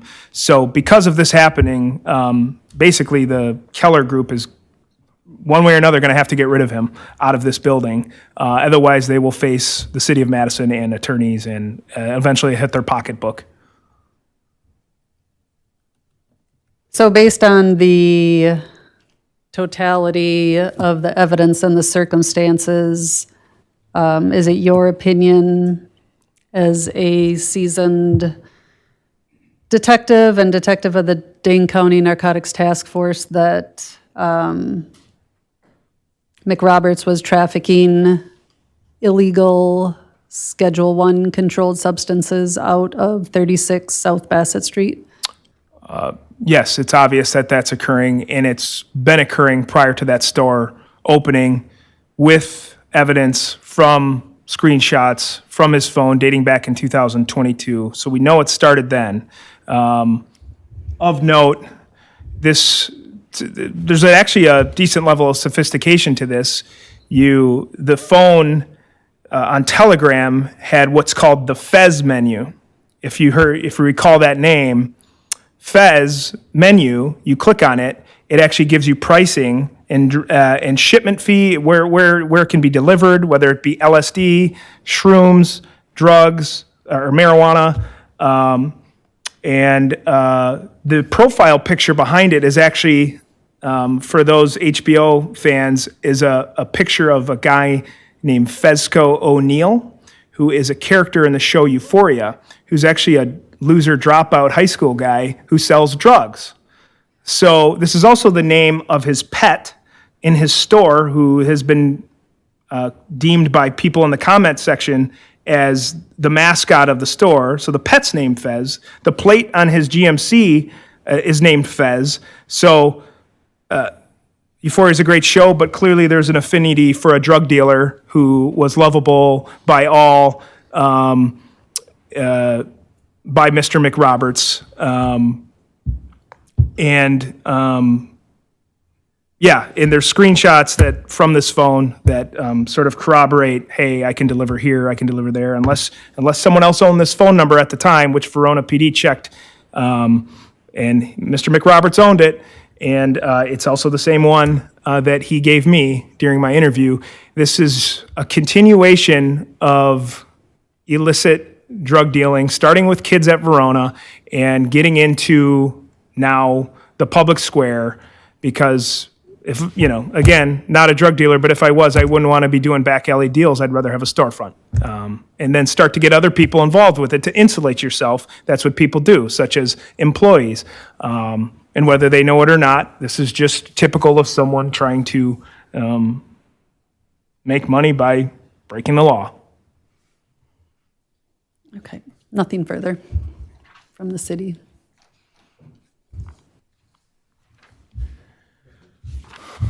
Could you put Exhibit 1 back up, please?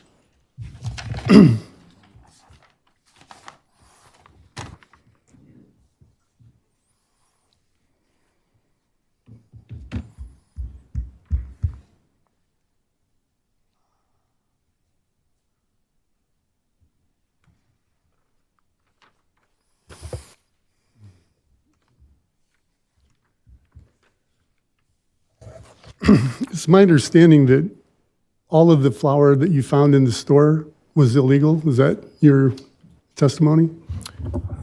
Not exactly. The flour from the chunks, so out of the 5 or 6 areas that there was large quantities of flour taken, those were tagged as one, tagged as another set, tagged as another set. Samples of that flour were taken, initially tested at the crime lab, Delta 9 positive, doesn't matter. Then taken to NMS labs, Delta 9 positive. Was one of them? What's that? Was that package one of them? I don't recall which grouping that was in, but it was probably in a cluster of some of the drugs. With your experience, you're probably familiar with changes brought about by the hemp laws, correct? Somewhat You know familiar. about Yeah. the point- Familiar enough. Familiar enough to know what I need to do for my job to determine if something is illegal or illegal, or legal or illegal. So are you aware that when people buy hemp products, that they come with certificates of analysis? I can, but when people buy hemp products, you don't know if they're hemp until it's tested. So, like I said, so these places all across the country, particularly Illinois, Michigan, California, where these items are bought in bulk at very cheap prices, these companies that are doing this and shipping it in the mail and doing all of these different things, they often know to even fabricate certificates to when they go to, say, state of Wisconsin, because we know we got to say, I've seen Delta 9 certificates with Delta 9 THC 0.2 Farm Bill compliant. Well, then you test it, it's all illegal. So it's just like, I don't pay attention to certificates because they're essentially irrelevant. I pay attention to, here's what we suspect is weed. The only way, we can talk about papers, we can talk about what the person says or this and that. The only way we can do things is send it to a lab that does quantitative testing to determine what the Delta 9 content, and in this case, it was NMS Labs. The only other lab I know of that does it is UW Parkside actually has a lab, but they take forever. And due to the speedy trial request that you filed, we had to get it to NMS Labs. Do you have any proof at all, anything at all to suggest that that package had something different in it than what came in it? What do you mean? The package up there on the screen, do you have any proof at all that Mr. McRoberts changed the contents, added something illegal to it? I don't know. That's a yes or no question. You either have proof or you don't. Well, I don't have proof, but I don't have something to disprove either. Okay. So if I were to tell you that Badger Labs has a certificate of analysis that shows that as being 0.2315 THC9, would you disagree with me? I'm sorry. I don't have it.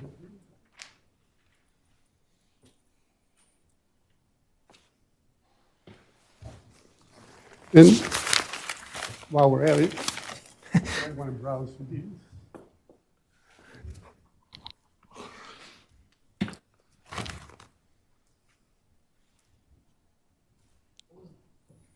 What was the number that you just said?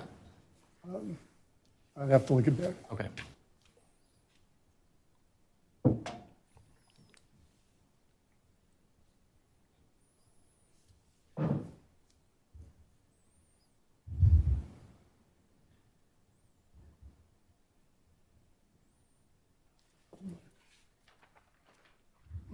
The number was 0.2315. Oh, sorry.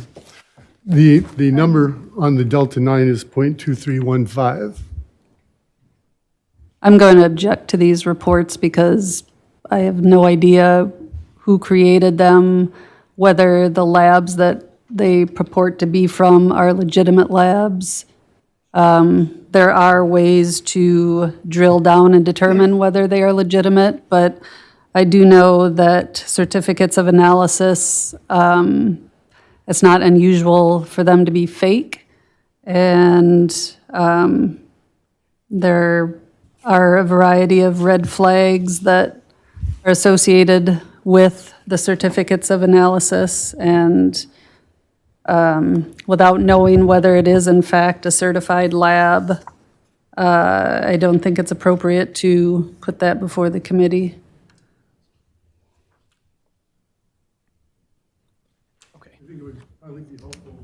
Need to take a look at perhaps one or many of these.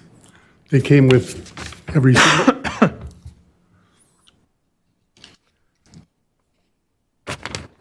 Yeah,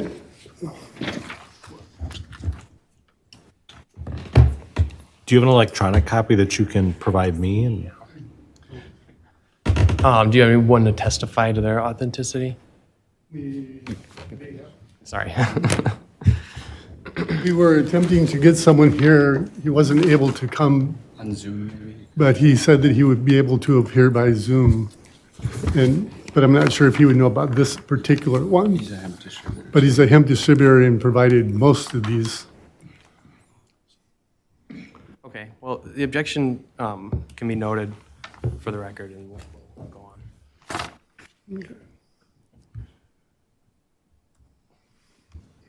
Okay. If he's going to refer to a bunch of those in evidence, though, I should have a copy of each one that he's going to I will. use in his case.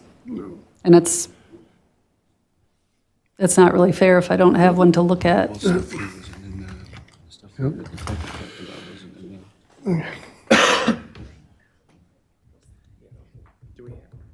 It's standard practice that you provide a copy to opposing counsel.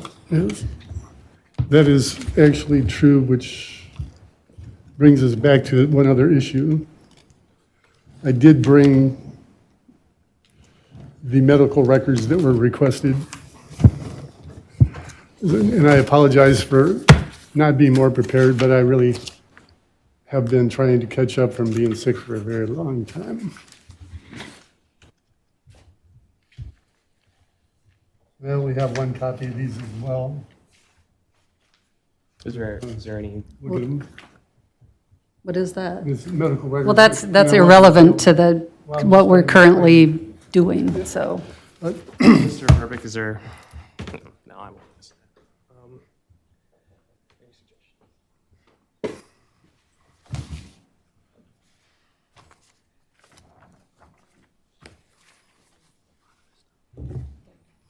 Any suggestions?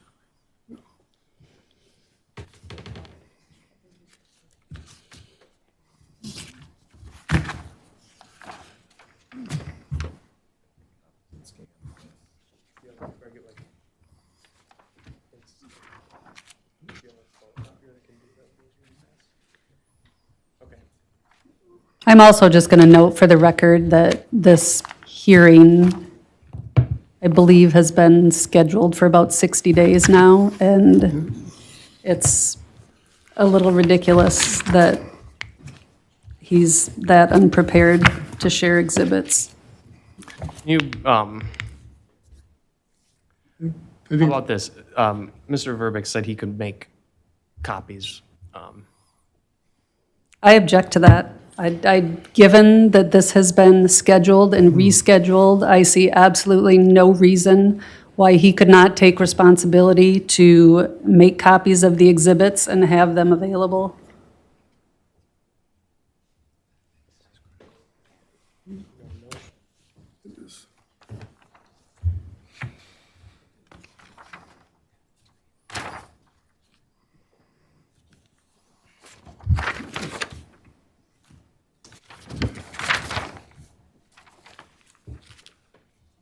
Okay, would any other committee members want to weigh in?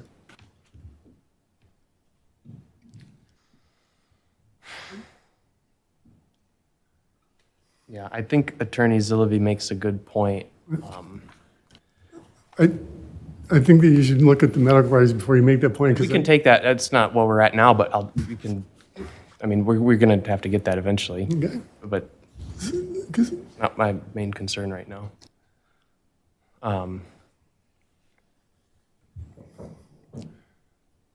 think I agree with Attorney Zillivi on this one, that there's no one to testify, and it's not, she objects to taking a break to make copies, so I guess we'll go with I believe that we would just need 2 pages copied.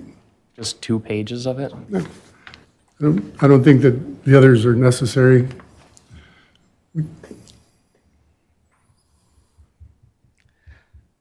Let's move on without it. Okay. So please continue. So Detective,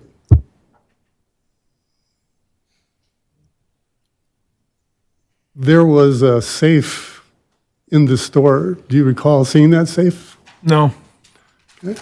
There may have been, I just don't recall it at this moment in time. Okay.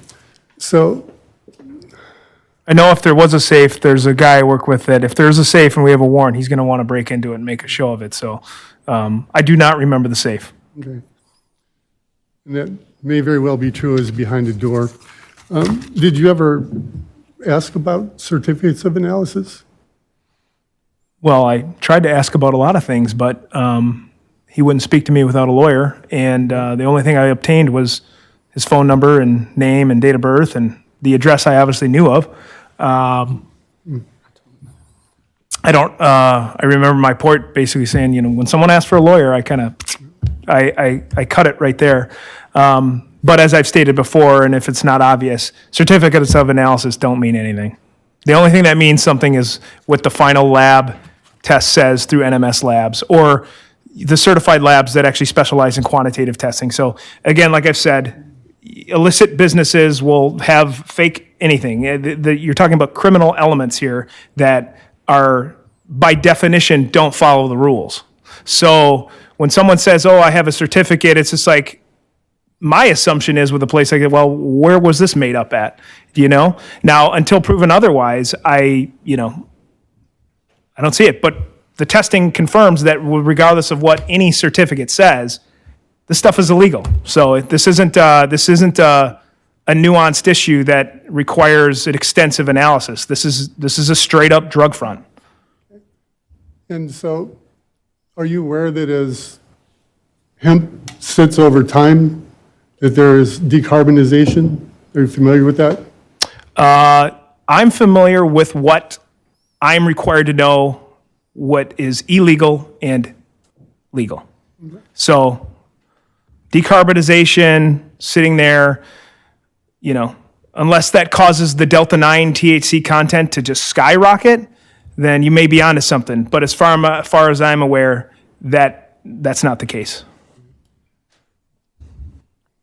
So, just one moment.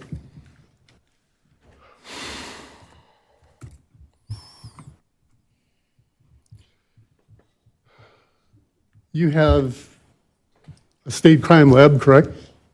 Where you sent this originally for testing? Do I have a state crime lab? You used the state crime Yes. lab initially, Yeah. and they sent you to another lab.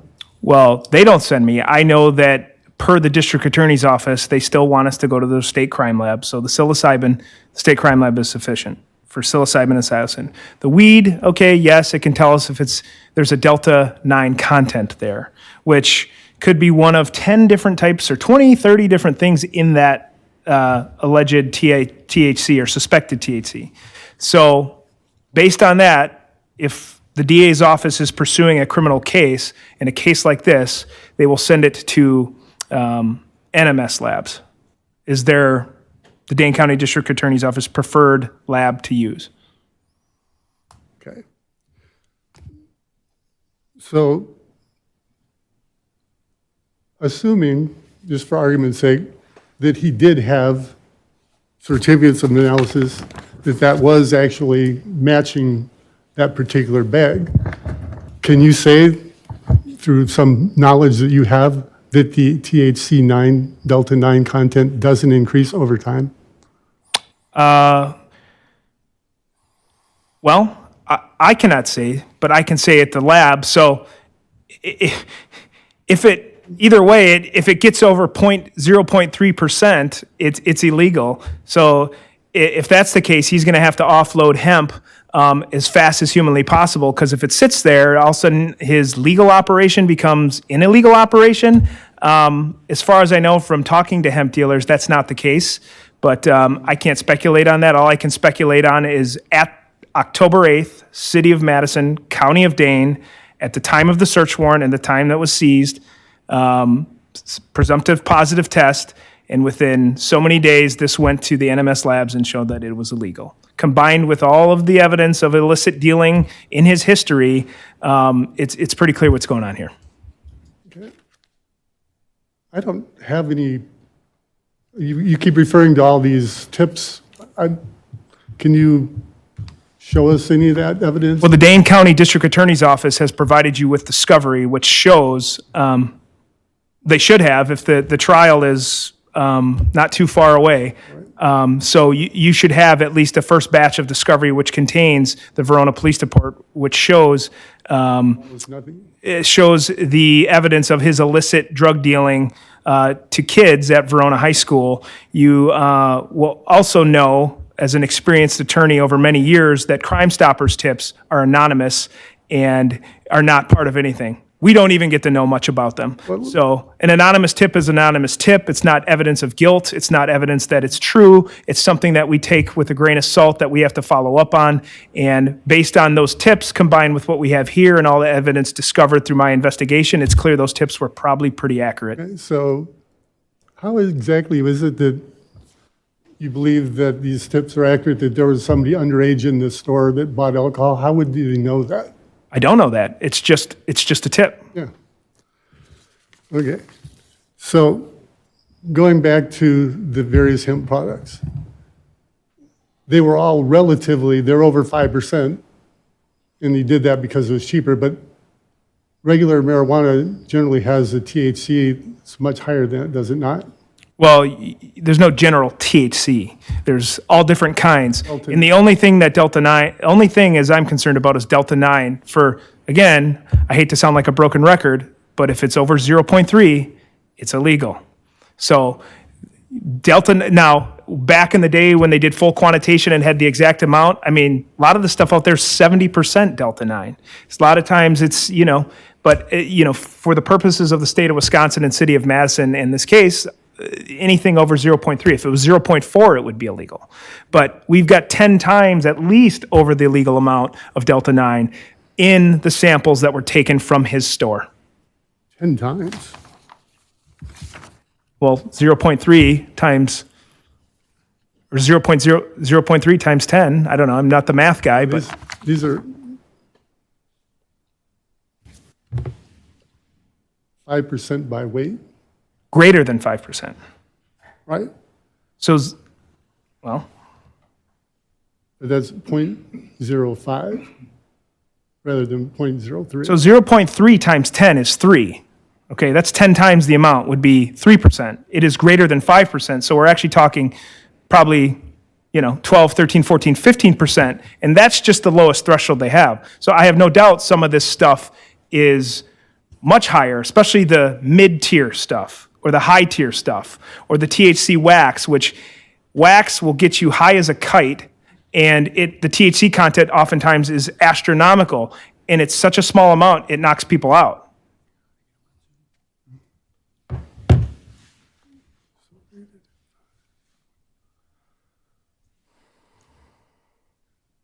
Again, we have a math issue here, but we'll move on. So you don't believe that these are legitimate certificates, but you have no actual proof or any So way I'll answer. He hasn't seen any of the certificates. He knows nothing about the certificates, so I don't know how he can even render an opinion on the certificates. May I show him the certificate? I know we want to move past that, but it's, Didn't we, that what we just did? We were talking about these certificates, right? but If he's really I mean, needs to show one certificate, then have at it. I think it can be, yeah, as long as we don't have to dwell on this issue, not- but if it's not much more. reasonably probative, that's the only guideline we have. So, go ahead. Thank you, sir.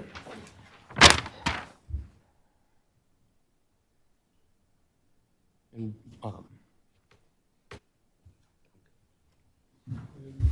you have to speak into the, yeah. You can use that. you can see the name on this packaging and that certificate match, No, I can't. the grand fund. It's up here. Where? Where do you see that on this page, right here?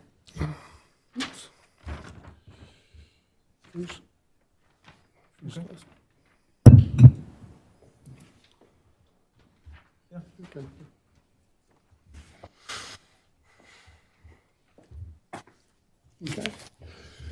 Okay. So, assuming that it is real, the certificate of analysis for this particular package is within the legal limit? Well, you said assume, and in my job, I don't assume. I only speak to what I can prove. Okay. And we can prove that the THC samples we took were illegal. Okay. As I've said, 0.3. Now, this certificate could be real, it could not be real. It could also be from another sampling of product there that actually is Delta 9 compliant. We don't know. But what we do know is that there's a ton of stuff seized that was illegal. So it can be both. It can be a bunch of illegal weed there, but also some Delta 9. And I have no evidence of that, but to give you the benefit of the doubt, I'm sure there may have been compliant stuff there because there are people, it's a free market. There are people who want to buy hemp. So if you're a business owner and is someone who clearly has an interest in money, he's going to sell everything that people want. So people want illegal weed too. So people want hemp. So the certificate for me is irrelevant. And if I can't recall correctly, if I asked him about certificates or not, it's simply because it's irrelevant to me. It's not, certificates mean nothing. It's like an anonymous tip. When someone kills someone and says, I have an anonymous tip that this person murdered another person, that doesn't mean anything to me. It's something I have to look into, but it doesn't mean I have to be able to prove it. So, Yeah. and I can't, so. Okay.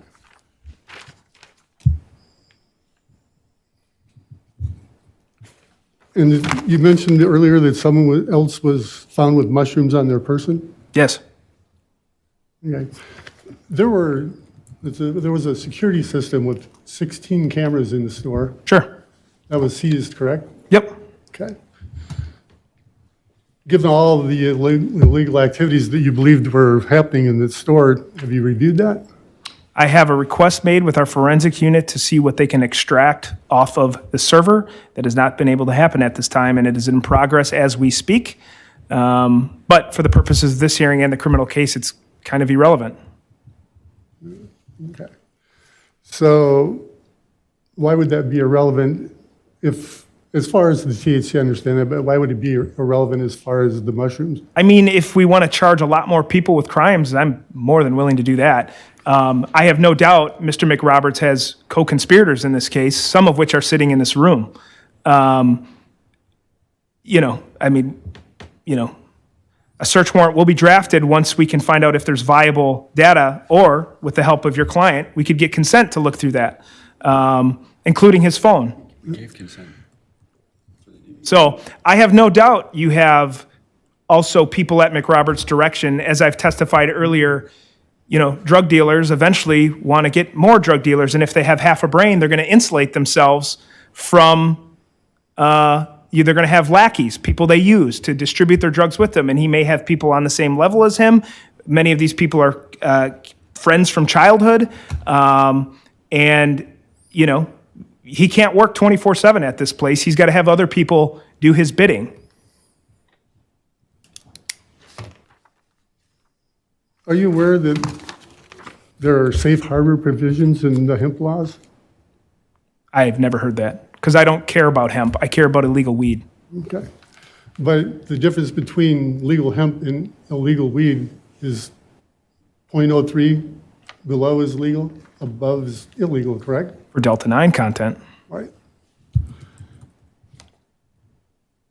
And the amount of time, how long was it between the seizure and when it was tested? I don't know the exact days. I'd be plus or minus so many days, Days or weeks or months? weeks. Okay. And do you know I how? was sent to the lab right away, but the NMS lab test took place much longer after that. I would say within the last couple of months. It appears that, and so you have no idea how over time the THC content as a percentage of weight would change? That's not something I've ever heard of. Okay. Never heard that light or heat change anything? I'm sure it can change the weights and change, things very slightly, just my knowledge of, basic science. But what you're talking about, no chemist I've ever talked to has even heard about. So you've never heard the fact that THCA over time could change Delta 9? Have you? Yes. Oh, I have not. That's And you never heard that heat will do that either? I have no idea what you're talking about. Okay. When you did the search warrant of Mr. McRoberts' home, did you find anything illegal? Nothing in and of itself illegal, but clear and obvious proceeds of illegal activity. And how is it clear and obvious illegal activity? Don't you think that the hemp shops make money on their own? They do, and they report it. Okay. And then when you have assets simply in jewelry that exceed the amount that you actually made in a year, that's a clue. Did you have all of that jewelry examined? The ones we seized, yes, and the total amount was $161,000 simply in watches. Rolexes, very nice watches actually, Submariners, Datejusts. There was an Audemars Piguet that he was booked in on, that he had on his wrist, which was MSRP $60,000, but it was on his wrist at $40,000. Now, unless someone can come forward with, we found, and I'm continuing to find, evidence of where this was purchased, who it was purchased by, where the money came from. It just doesn't add up. So, You were able to find any of the stores where he purchased those? again, this is an open and active investigation. I anticipate many more criminal charges on the way. So it would perhaps be helpful for you to know that some of those aren't genuine? They were appraised by a known appraiser that the FBI and Drug Enforcement Agency relies on, and that appraiser appraised those watches. So maybe there's a dupe out there that is fooling all of them, but as far as we know, these are real. Okay. So, and you talked about this phone being used to make drug deals, that sort of thing, the phone number? With the various, one was with a minor selling mushrooms or something? Yeah, that was, oh, you're referring to a mother of a 14-year-old taking screenshots of her daughter's phone in communication with Jacob McRoberts, who was sending her a drug menu, and she was also referring to some of her friends, the menu with the psilocybin mushrooms, the THC, LSD, carts, vapes, things like that. Yes, and it was called the Fez menu. Yeah, I recall. Okay. And at some point in time, in all of that you saw, did they ever use Mr. McRoberts' name? Yes. Yes, there's screenshots of it, actually. And it should be in the discovery on the way to you for the criminal trial. In addition to that, You have any- the number alone, you run it at that time, he gives that number to the kid. So, And so you have some proof that he didn't lend that phone to somebody? I mean, it's possible a ghost had it, or one of his buddies had it, or something like that. That's all entirely possible, but that wouldn't be very bright on him to lend a phone, or he didn't report a phone stolen at the time to Verona PD or any jurisdiction that he was in, so there was no reports of it. So that might be a judgment call on his end, but I can't say for sure. I only know what I know based on the evidence that's presented in front of me. Okay. We'll come back to the phone later. He did have a tobacco license for the store? I don't know, and I don't. Tobacco is not a concern of mine. Okay.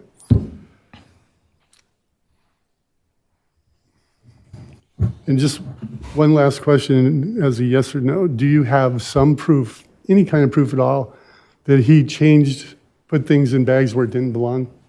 That he put real marijuana in these bags? It would all be speculation on my part. What I do know is that the marijuana that was there was tested and was illegal. Thank you. That's it all. Just one follow-up question. What was Mick Roberts charged with in relation to the search warrant execution at Fusion? Possession with intent, psilocybin, psilocin, possession with intent, marijuana, and maintaining a drug dwelling, which for this purposes of this ALRC committee does not require you to be on the premises. It requires you to own the premises. It requires you to have control over the premises, which Mick Roberts himself said he does, along with his coworker, Love Star, said that he does all the orders. He's there half of Mr. Love Star's shift. So this is a clear and obvious case of maintaining a drug dwelling based on the Dane County District Attorney's Office, might I add, which isn't inclined often to really pursue drug charges. They're oftentimes to divert upon diversion, but in special circumstances where you have a clear someone who's got a hundreds of thousands of dollar business, most of it proceeds of drug trafficking, based on my experience, assets and things like that, they're not going to let this one go. So my experience is when you have someone possession with intent a few times, this and that, they're often looking to divert the person right away because, that's just Dane County. So for better or worse. I have nothing further. Oh, no, sorry. Committee members, any questions? So I think I just have hopefully an easy one. If we have when you say some of those flowers came back and tested at 5%? So to clarify, they came as over 5%. So it doesn't mean they're 5%. It just means that they're over 5. So that means they could be exactly 5% or they could be 99%. It's just they don't even get involved with it anymore because there's a whole host of logistics that require to get the exact when it gets over, 50, 60, 70, 80. But for the purposes of, this farm bill loophole that supposedly is closing, unless the $1 billion lobby wins. Hold on. I think I'm just trying to get a picture for the committee about how, I'm myself having trouble understanding what we're talking about. And so it doesn't help that you say that it's over. We don't really actually know what it is, over 5%. So it kind of, sorry. I can't No, make my I hear question you. not work. So Yeah. I guess I'll just leave it No, there. so I would say the best way to understand it is it's the foundation. The bottom limit of these is probably 5.01%, which Okay. is over 10 times the legal limit. Is this like 50 milligrams if you move the decimals out and stuff? Well, 0.3, so Or the 55? Now you're losing me. Yeah, let's, No, it's fine. So yeah, it's just, so 0.3, add another point, it's 0.4, okay. 0.5, 0.6, 0.7, 0.8 point, and then you're at 1. Yeah. And then that's already in the illegal zone. Okay. But it's over, then it's all through 1.1, all the way to 1.9, then to 2, 2. Still all illegal. They're just saying everything here is over 5. Okay. So Got it. all well over the established threshold, and as far as I know, it doesn't age like a wine that we're talking here. Like, I've never heard of that. Alder Figueroa Cole, or, yeah, I'll let her talk. Alder Figueroa Cole. Thank you. I have a quick question. When Verona PD was contacted for in relation to this individual, had they pressed any charges against him back in that later time? Verona PD passed the case on to the Dane County Narcotics Task Force. So they did nothing with it. Typically, when drug things come in, especially somewhat sophisticated incidents where there's a encrypted Telegram account where you have to click on to order drugs and have them be sent to you. Typically, they're going to give that to us who have more experience in dealing with such things, which are relatively common, but not your typical street dealer. So a little more level of sophistication and savviness with technology. Like I said before, at 2022 and even present day, we can get a tip. I got a tip the other day that there was 1,000 pounds of marijuana in a certain location, and I 100% believed it be true. And that's unrelated to this case. Okay. I just trying to I didn't do anything with it because I got other Okay, more serious got it. things to deal with. Okay, so there was in 2022, there was not there was a tip from another agency, but it wasn't investigated, so we didn't press charges. Well, it was investigated, and the follow-up that would require criminal charges is slightly complicated because you'd have to potentially purchase drugs from Mick Roberts to corroborate it. You would have to do a lot of things to deal with, and like I said at the time, marijuana is just not a huge priority in many cases for the Dane County Narcotics Task Force. We deal with That's it okay. for sure. I was trying to establish the date before the license was given and trying to confirm that there were no criminal record history discussed when he first came. No, he had not been caught with his activities yet. Perfect. That's really all I wanted to try to confirm. Thank you. Okay. Any questions from you?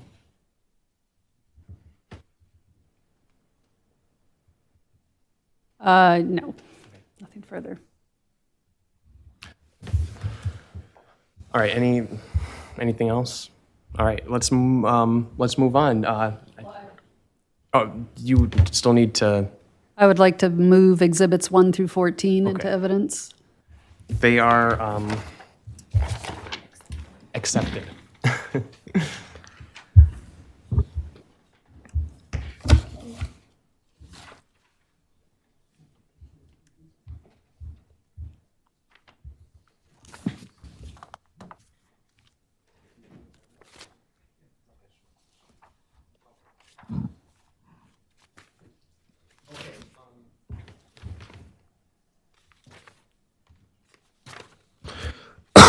Oh, I think you're done, right? Yeah, am I excused? So you're excused, yes. I'd like you to stay if you don't mind, just in case rebuttal. Okay. Do you have another witness? I do not. You do not. Okay. Okay. I would call Mr. Reynolds. You? Lee Roberts? So I think I'm going to move.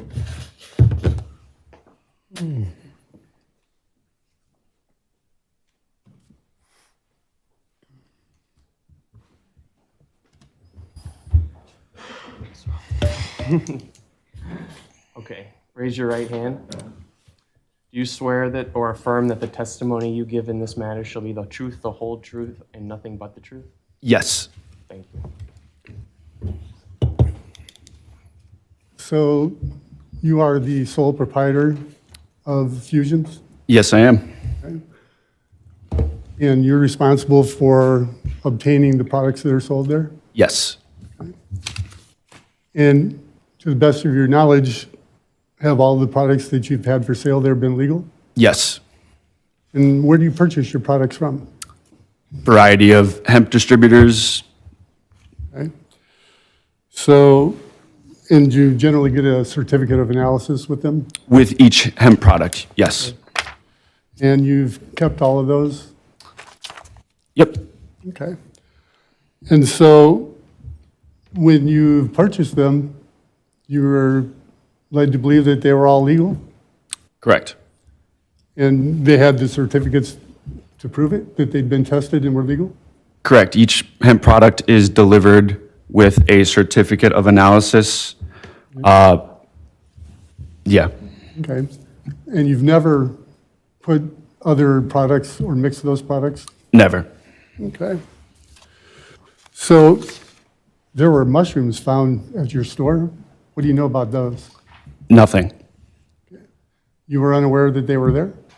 I was unaware that they were there. You have an idea who might have had them? Possibly. Okay. Because they were found with mushrooms on their person? Right? Okay. So, do you card people when they come into your store? Every single person. Okay. Have you ever knowingly sold alcohol to a minor? No. You owned a phone that you lent to someone? Correct. Do you remember about when you lent it to them? That would have been sometime end of 2021. Okay. You eventually got the phone back? Correct. Okay. Did you ever notice any of the people that worked for you doing anything illegal, selling things that you hadn't purchased? No. You have scales and bags and all sorts of things like that for weighing legal hemp and changing it from those huge bags into the smaller quantities they sell? Correct. So when a hemp product is like, for example, the one that's by your feet there, the pound of hemp, those are delivered to my store with in an unlabeled bag sometimes, and sometimes they're labeled. And all that they need to have is a certificate of analysis, which is all those papers that are next to you. And we then will break down that pound of hemp that you have there and put it in our logoed bags for the store. Okay. That's what all those labels were that we saw in the picture earlier on that roll of... I'd have to see the photo. So this looks a lot like the hemp that you saw at the store? Correct. That is the hemp that we sell at the store. And you're assuming it's legal because you have a certificate that it was tested and it is legal? Yes, but I just want to add that hemp, over time, light, heat, storage, humidity, variety of factors will cause the delta-9 THC percentages to rise. And I mean, this happens right after it's tested. So it might test as 0.2 delta-9, and then a week later, when it's delivered to the storefront, it could be higher than that. Let alone maybe 5 months go by after it's been seized from my store, and then it's sent to a crime lab and it tests as 5% or whatever it was.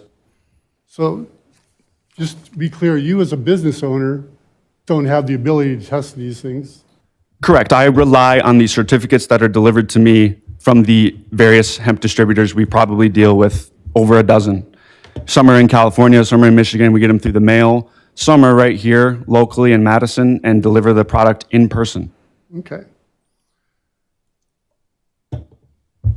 If there was a bag that was labeled at 23% THC, that would be the total THC, right? Correct. That's not indicative if it's illegal or not. That's just the total. As long as the D9, delta 9 THC percentage is under 0.3, it is legal. Okay. You don't have access to the state crime lab to have things tested? No, I just have the COA's certificate of analysis. And no other lab? You just have to go by what these businesses tell you is true? Right. And you've never falsified any of these records? Never made any of these? Never. Okay.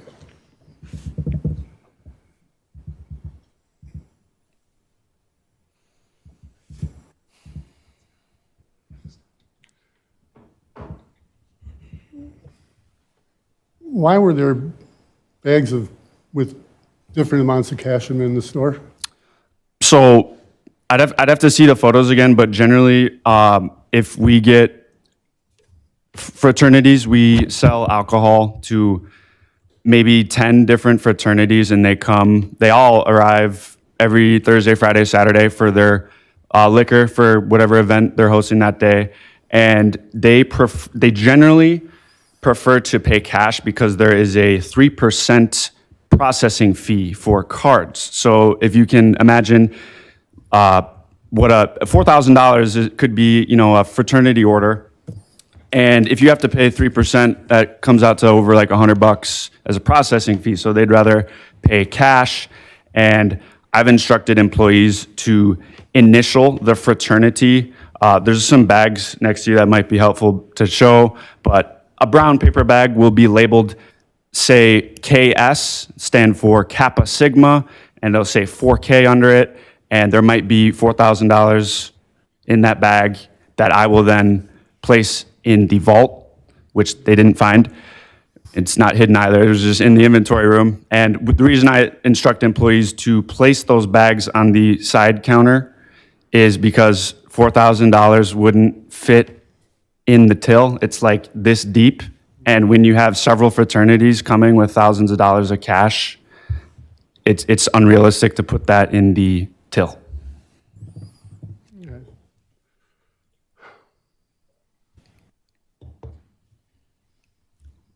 At some point in time, you were told about the mushrooms being found? Correct. The day of October 8th, the DAB agent, I believe it was McManus. Okay. And were you there when the agent found it? Say again? Were you in the room when the agent found it?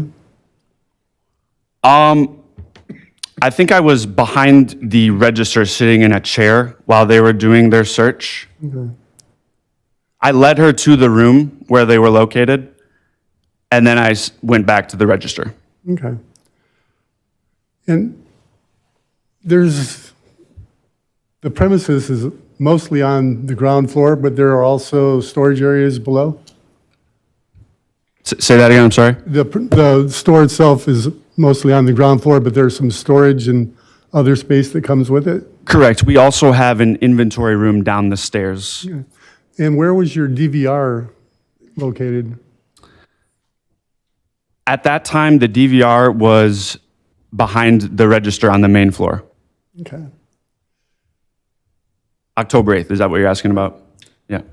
How did you become aware that there was somebody, that there were agents that wanted to inspect the store?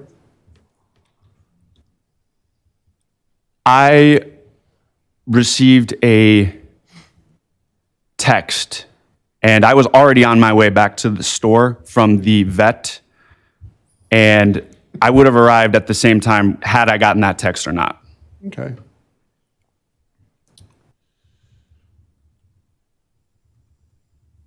Was there just you that had a license, or were there other people that worked there that had? There's other people that work there that have a license, but Jerome that was there that day did not have an operator's license. Okay.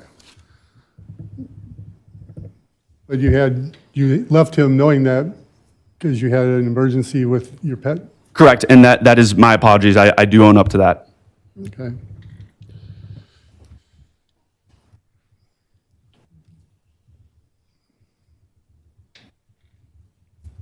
So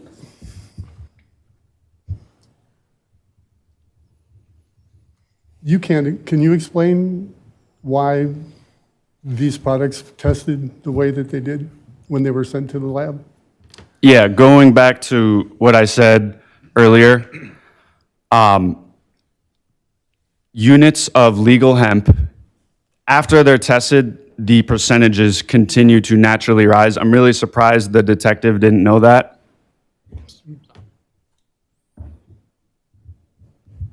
Objection. I don't know that he's qualified to answer that question. He's not a chemist. He's actually, we know nothing about him other than that he owns the liquor store.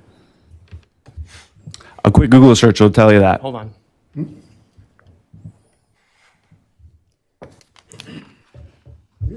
I'll withdraw that question anyway. The truth is you relied on the certificates that came with the products, yes or no? Yes, And you never knowingly broke any of those rules or regulations? correct. I have no further questions. Okay. You just testified that you have no idea where the mushrooms came from, but you suspect one of your employees of them? He was found with a mushroom stem on him. Does that mean that all of the mushrooms were his? No, but you see how it looks? I don't, but are you talking about Jerome Lovestar? Yes, So you are alleging that he's the one that brought the mushrooms onto the premises? I don't know that. Did you hire Jerome Lovestar? Yeah, he reached out to me. I just want to know if you hired him, that's all. Yes, And you testified that you lent your phone to someone at the end of 2021. Who did you lend your phone to? Jerome Star, Love Star. And why did you lend it to him? He was in a tough spot in life, didn't have a car, phone, place to live, and I was trying to help him out.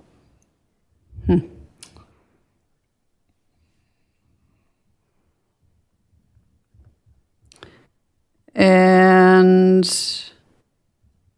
so the drug menu that's been referenced from the Verona Police Department that's labeled as Fez, that's not your drug menu? Absolutely not. I knew nothing about it until the discovery. So are you saying it was Jerome Lovestar No. who was trafficking drugs to the Verona High School students? I don't know. Didn't you just say you lent your phone to him? I lent my phone to him. So seems to me you're saying that Jerome Lovestar is the one who was trafficking drugs to the Verona High School students. I don't know what he was doing. I was living in Milwaukee for the entire year of 2022. I have a lease to prove that. So don't know what he was doing. It's unfortunate. Oh, let's stop. You had an objection? Oh, it's too late now. Sorry.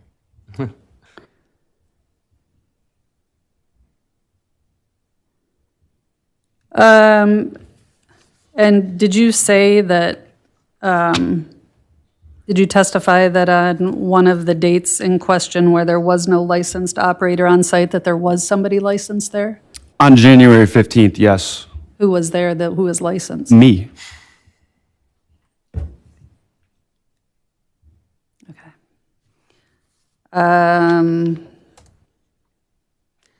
And the certificate of analysis that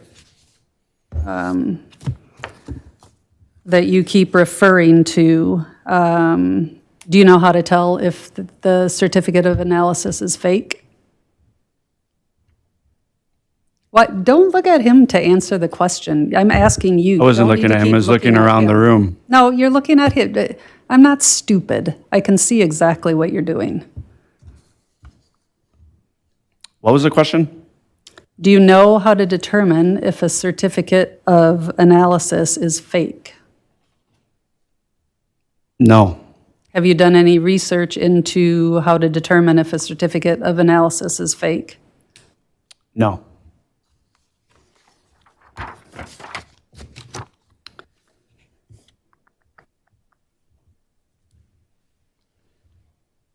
And if you are, where do you get your information about the what did you call it? The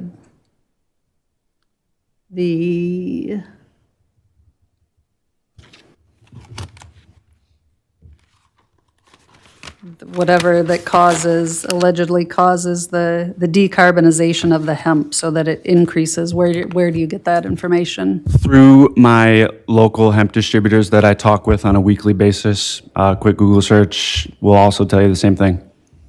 And a quick Google search also tells you that it would take years and years for that increase to reach an illegal level. Are you aware of that? That's not true. It is with a Google search. The lights alone, the heat, it depends on so many different factors. Well, a quick Google search will also reveal that, so I'll just leave it at that. Nothing further.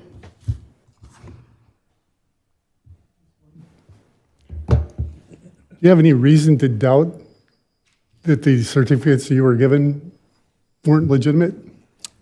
No, I believe all the hemp distributors in the area and across the country to be valid, trustworthy businesses.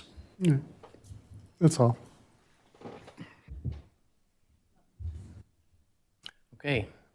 Committee members, any questions? All right. Seeing none, let's, you can step down. Your next witness. One moment, please. Go ahead. Go ahead.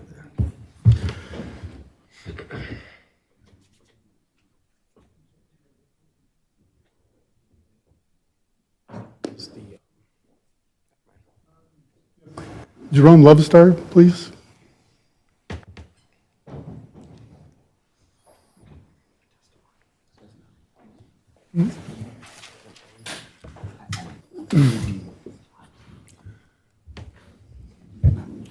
Please raise your right hand. Do you swear or affirm that the testimony you give in this matter is the truth, the whole truth, and nothing but the truth? Yes. Can you state your name and spell it for the record, please? My name is Jerome Lovestar, JeromeLuhv-STARR. Okay. Do you work at Fusions?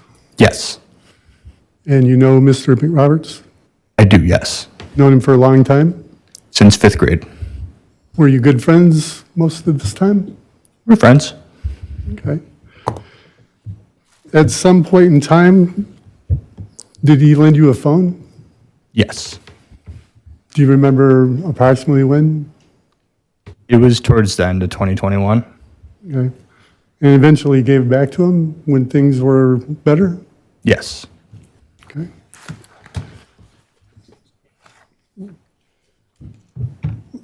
So when the police came to Fusions, did they search you? I don't believe so. At some point in time, did they say that they found mushrooms in your possession? No. Okay. Do you know anything about the mushrooms that were stored at the store? I do not. Okay. Have you ever seen anyone working at that store put any product that didn't come with a certificate for sale? No, not to my knowledge. Okay.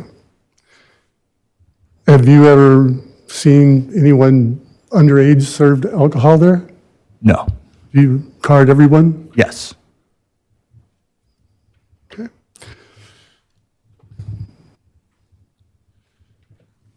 How long was Mr. McRoberts gone to take care of his dog? Do you recall?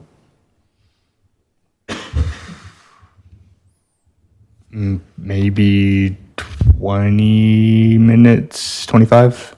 Okay. Was it him that you called to let him know that they were going to close the store, or did you call somebody else? No, it was the next employee on shift. And And that was on the January 15th incident, right? Yes. Okay.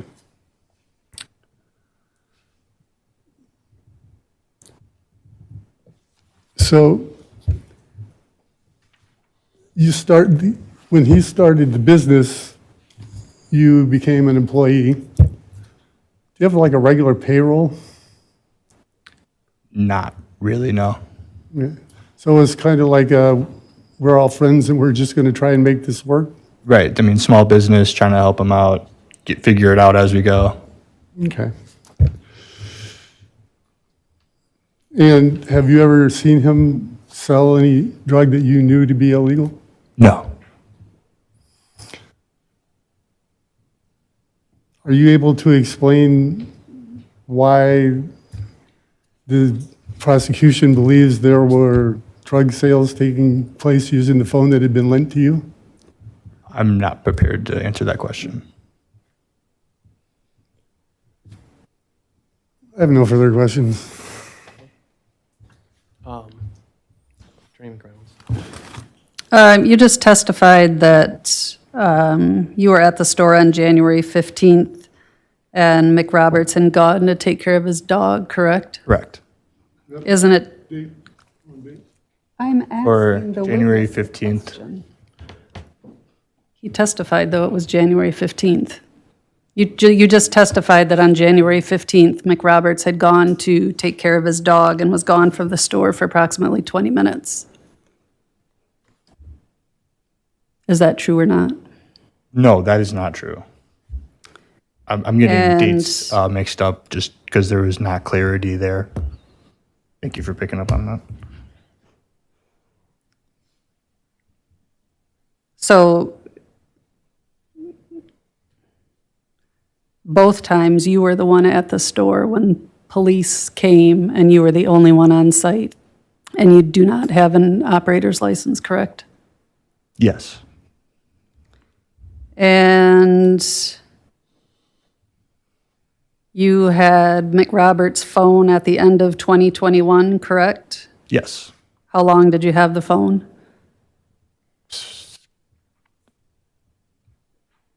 Roughly like a year. So you gave it back to him in 2022? I would say after the fact. What was that phone number? Not prepared to answer that question right now. You had a phone for a year and you don't know the phone number. It's good to know.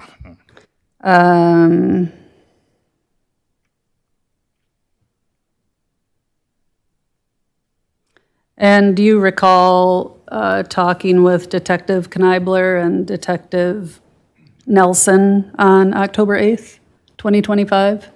Yes. Do you recall telling Detective Knibler that you had mushrooms in your backpack? Yes. Did you not just testify that you did not have any mushrooms? No, I was asked if I had been asked about having mushrooms on myself. And you were asked, you just now testified that you told. I had Detective- willingly told them that I had mushrooms on my person, on my backpack that belonged to me. You said there was no discussion about that, and you in fact did talk with Detective Knibler about the mushrooms that were in your backpack, correct? Correct.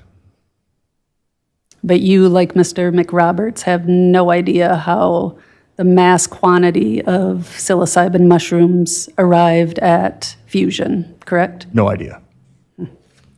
Nothing further? Anything? Yes, no. One moment.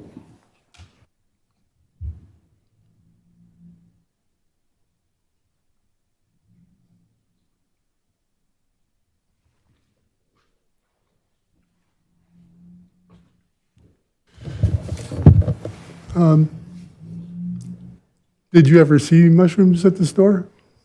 No. Had you seen mushrooms in the store, would you immediately recognize them as a violation of the law? It's quick to make an assumption there. There are mushrooms that they sell that are legal. Correct. Yeah. So had you seen them there, you would have assumed what, or thought? I can't imagine, like, why would I jump to the immediate worst, you know? I have no other questions. What mushrooms are legal to consume? Amanita muscaria, shiitake, there's probably thousands. We're gonna get into it. The whole study of mycology, as your detective talked about earlier. Are those the mushrooms that you had on your person when Detective Knibler was questioning you? No, You had illegal mushrooms on your person when Detective Knibler was, don't feel comfortable answering this question. this is not a criminal court, so Still don't feel comfortable answering the question. the assumption is they were illegal mushrooms. And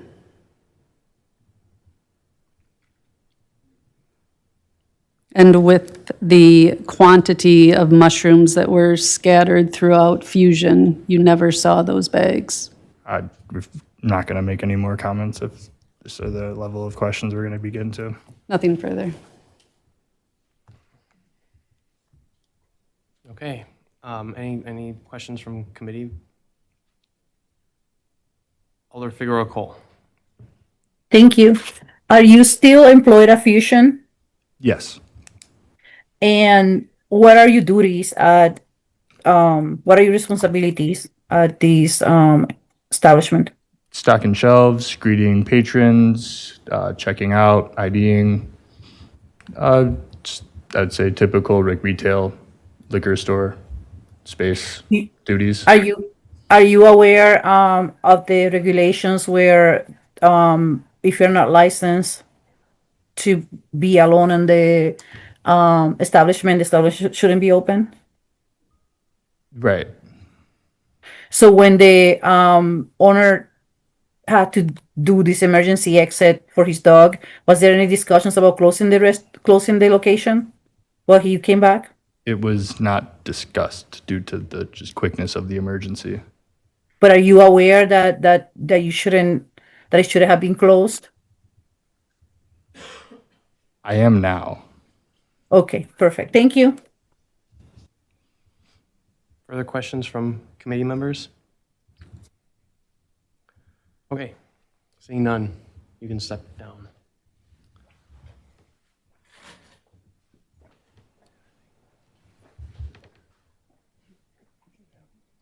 You have any other witnesses?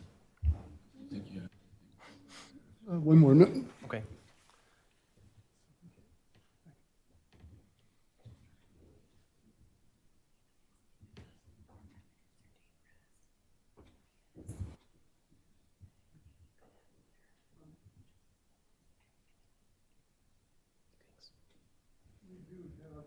One of the distributors who would be available. I'm sure the city will object, but I think that they would be able to provide information that would be useful to the committee. And they're here now? We would have to either via Zoom or telephone. And I do in fact object because as the committee knows, we have had a couple of deadlines for making motions for things for the hearings. 2 months ago, when this was scheduled, I made a motion to seek permission to have testimony via Zoom. So I would definitely object to him calling a witness at this point via however it would happen if it's not in person. Okay, Alder Figueroa Cole. I concur with that statement. Do you want to, should we take a vote on it? Or is there unanimous consent? Because I think, I agree, we had 2 motion hearings properly noticed. We got the motion for witnesses by Zoom from the city. So this is the first time we're hearing of this. Okay. Yeah, I don't think we need a vote, and so we won't do that.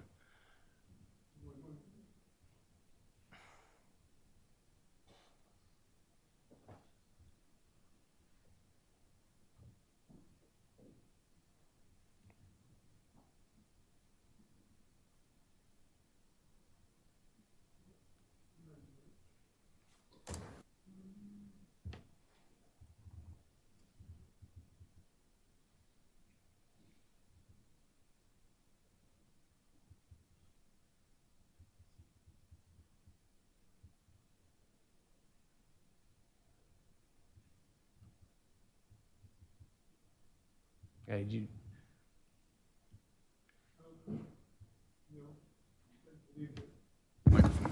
We're finished with the testimony. okay. Okay, thank you. Would you like to present any more evidence? The city has nothing further. So then that brings us to the stage where we close the evidence, and all the exhibits have been admitted and made a record, and made part of the record of the case. Time for closing arguments. City, do we want to? Do you want? Right? Do we? I'm willing to keep going. I was going to ask if we could have 10 minutes to Okay, I'm okay. just gather our thoughts for closing. Yeah, I'm okay with that too. So, is everyone else okay? Then we'll take 10 minutes. Do you need a motion for that? No? Okay. Nope.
Is everyone ready to get started?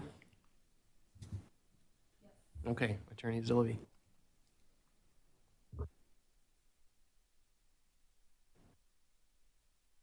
I touched it again. Oh, there we go.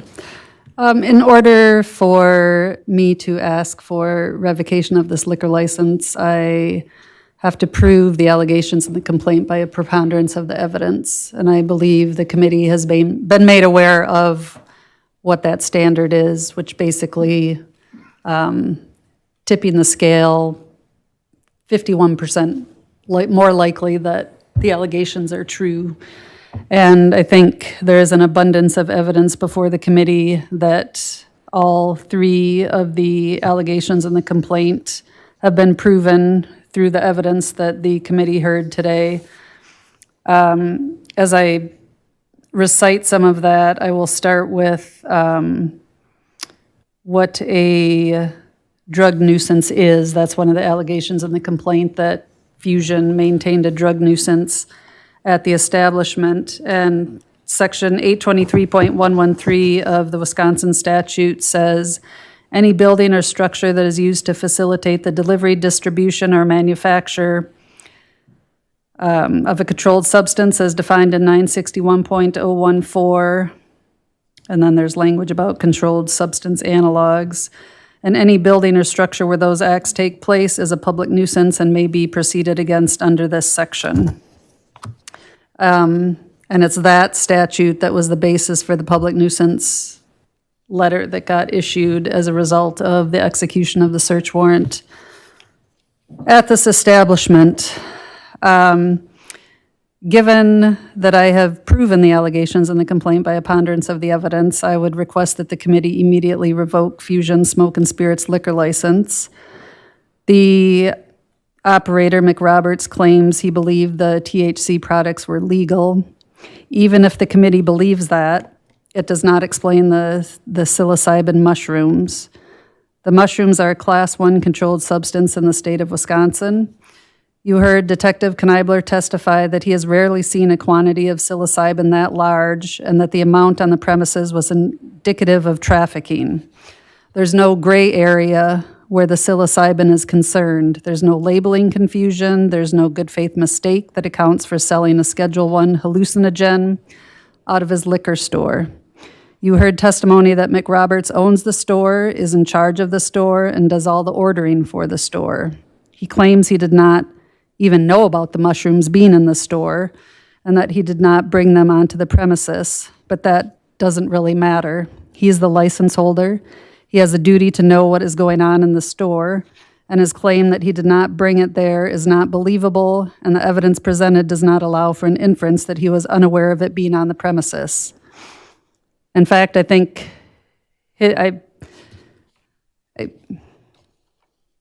nothing annoys me more than somebody who lies, and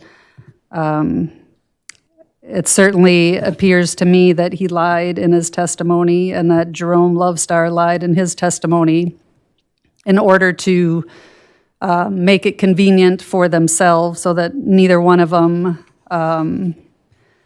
would take the fall for the psilocybins. But ultimately, McRoberts has to take that fall because he owns the store and he has the liquor license. For argument's sake, let's say he genuinely believed the THC products were compliant with applicable law. That assumption still does not save his license. Good faith requires actual diligence. McRoberts got the certificates he claims. We don't know exactly what they say because they didn't make copies and provide copies to the city for that. McRoberts testified that he does not know how to determine whether a certificate of, the certificate of analysis, he doesn't know how to determine if one is fake. And that is something that somebody who is operating a business dealing in hemp products should definitely know how to make sure that the product they have is in fact a safe bill or a safe product. And he also has an increased duty to make sure the products he's selling are legal since he's engaged in a highly regulated licensed business. Back to the psilocybin again. They are Scheduled 1 controlled substance under federal and state law. There's no complex regulatory landscape for psilocybin mushrooms. They are not permitted to be possessed, consumed, or sold in the state of Wisconsin. There are no compliant vendors, no legal supply chains, no certificates of analysis that make them permissible.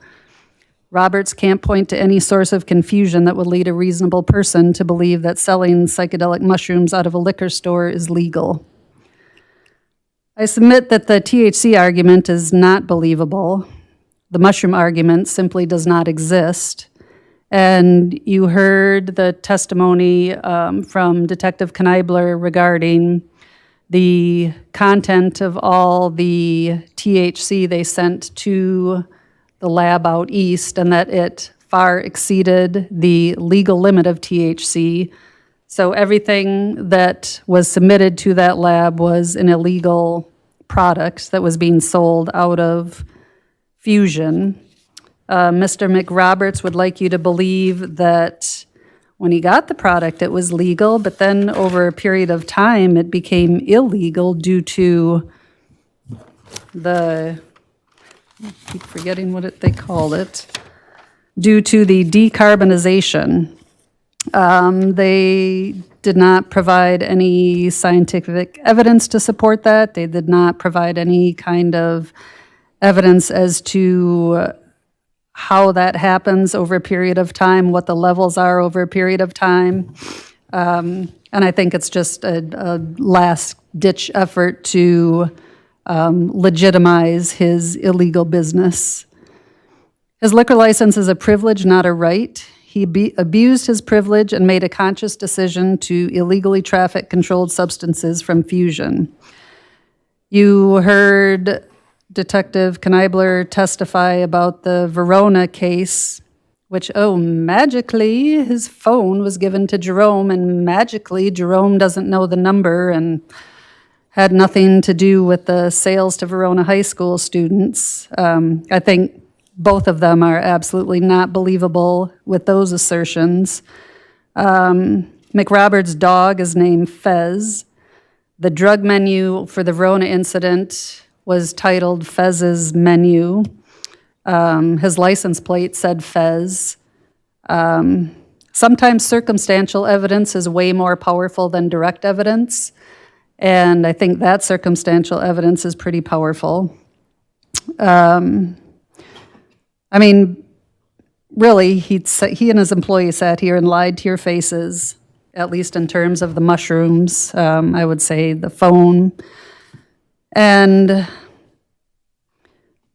McRoberts has failed to abide by the simplest of regulations, which is having a licensed operator on site at all times the business is open to the public. He even told Agent Zotner, he told Detective Kneibler that he was aware of the requirement that there had to be a licensed operator on site. Jerome Lovestar was not willing to answer some questions, and I think you can infer from his not willing to answer that it's because the answer would not be in favor of McRoberts or himself. But Jerome Lovestar also said he knew that the store couldn't be opened if there was not a licensed operator on site. Revocation is the only appropriate action in this case. A suspension would allow McRoberts to return. There is no condition that the committee can impose that adequately protects the public or restores confidence in this license. And a liquor license comes with responsibility, and when somebody is trafficking illegal controlled substances, using their liquor store to traffic illegal controlled substances, I think really the only choice the committee has is to revoke that license immediately. Thank you.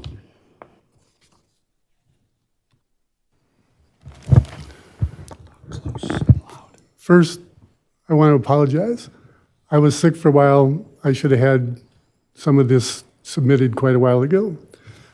But aside from that, there is literally zero proof that he had knowingly possessed any hemp product that he did not buy from a distributor.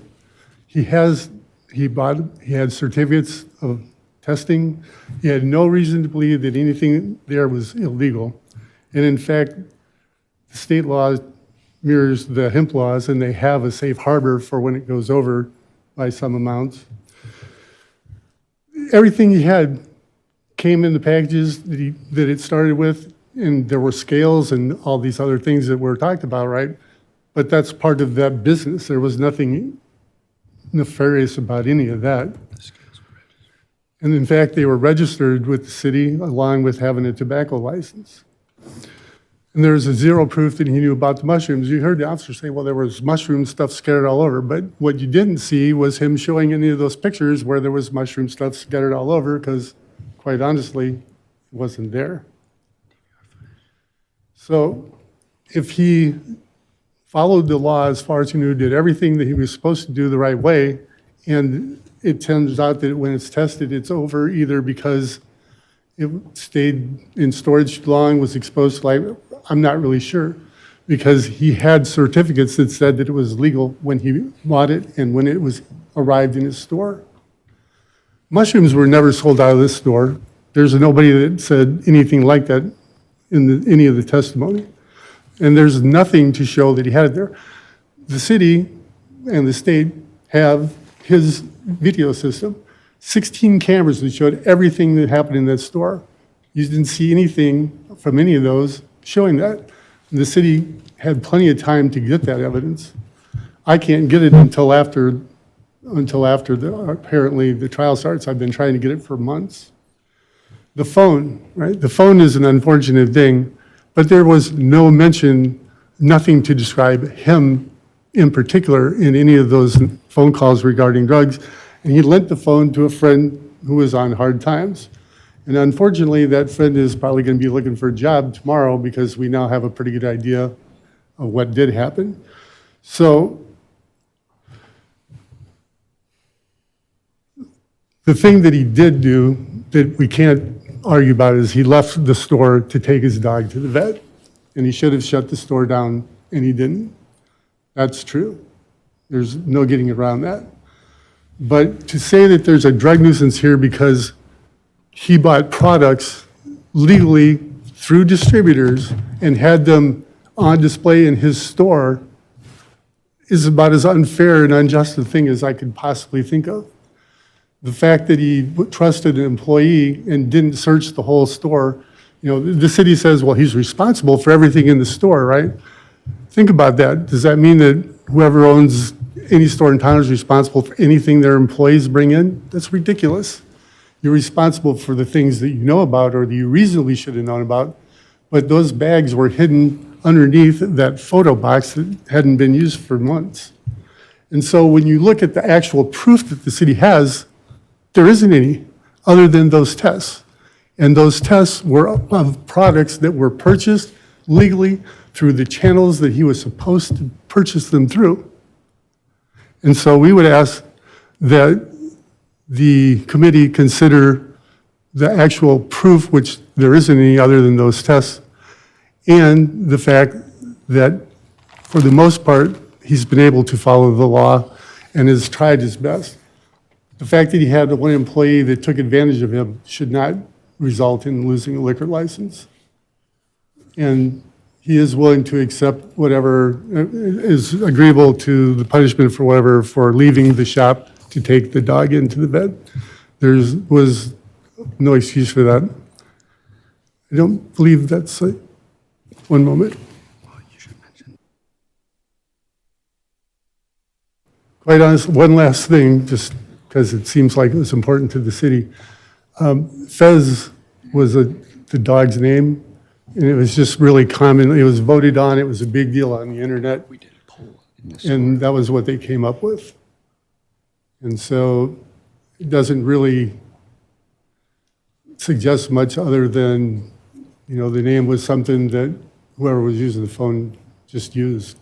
It was a big deal at the store. They voted on it on the internet. Thank you.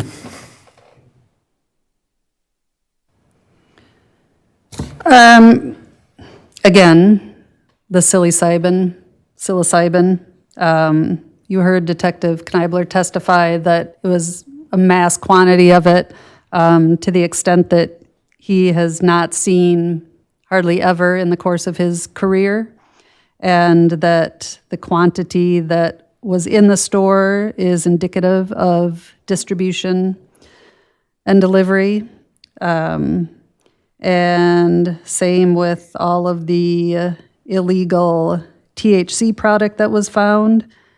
And I would just, if he's going to die on his assertion that you can purchase hemp legally and then over time it becomes illegal, then he better be testing it every 2 months to make sure that it stays within the legal range, because that's what you have to do. I mean, you can't sell illegal product.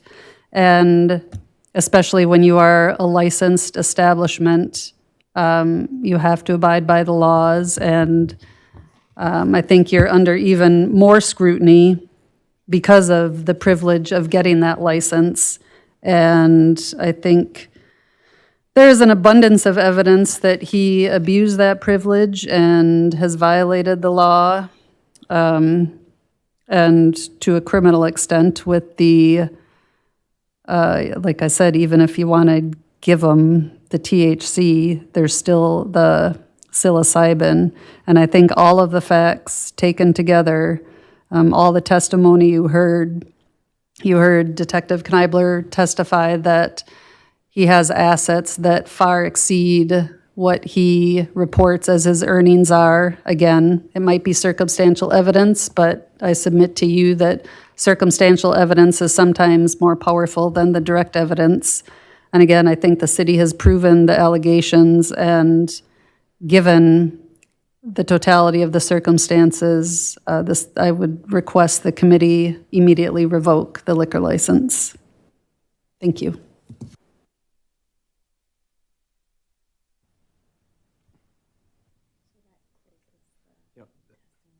That closes the testimony. And now we will go into closed session to deliberate regarding the evidence presented and determine whether the city has proven each count in the complaint, and then recommended actions that we will recommend to the full committee.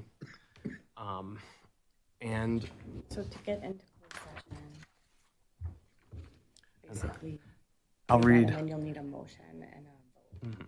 So this was noticed on the agenda, that would be impossible closed session.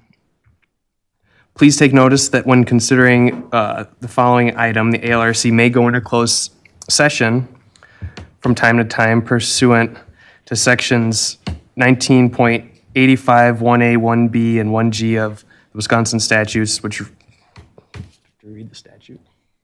But you have to generally okay. explain what will happen in the closed session. Yeah, so we're going to deliberate on this case, which is the subject of this quasi-judicial hearing. Consider consider discipline of the fusion licensed by the ALRC, and confer with legal counsel for the ALRC, who is rendering oral or written advice concerning strategy to be adopted by the body with respect to litigation in which it is or is likely to become involved.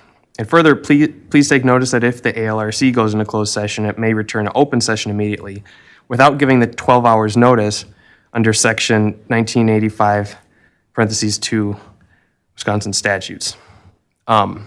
So one more thing, I'll tell you, I'll give you a time that we won't come back earlier than such time.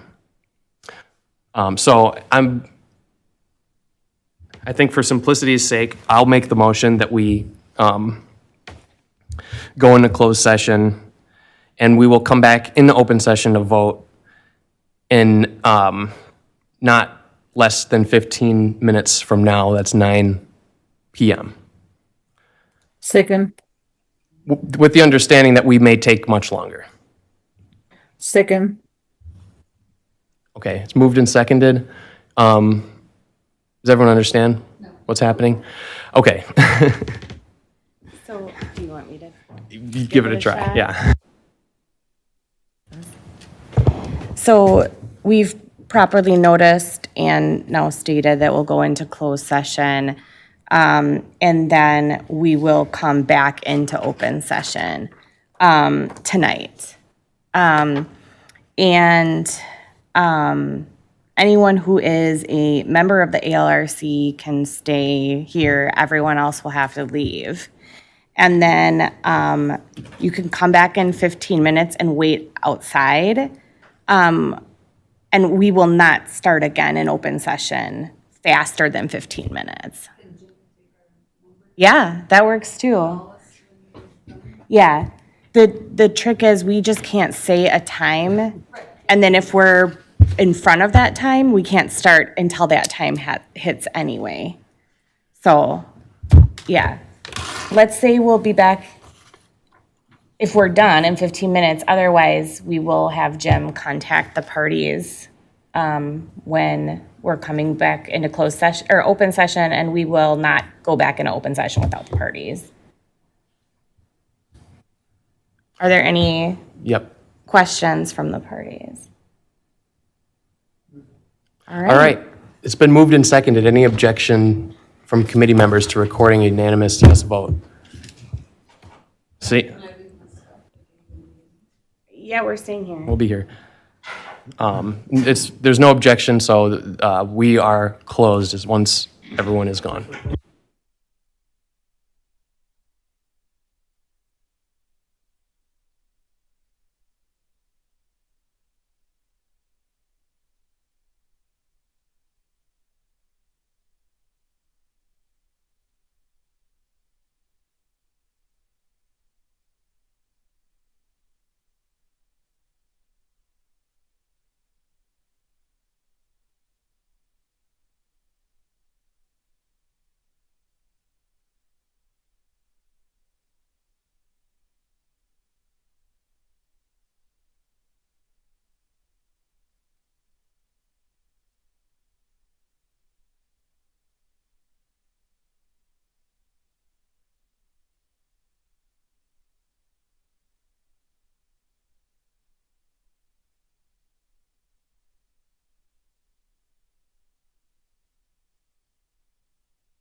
the media?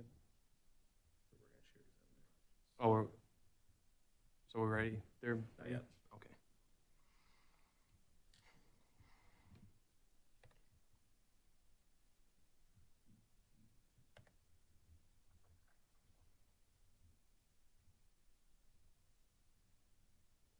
We do roll calls for everything.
We're good to go. Is there a motion to reconvene? If not, I'll move. Well, let's make sure we Oh, can see in here. Second. okay. Moved and seconded. Any objection? Seeing none, we're back in open session. Would any alder like to speak at this time?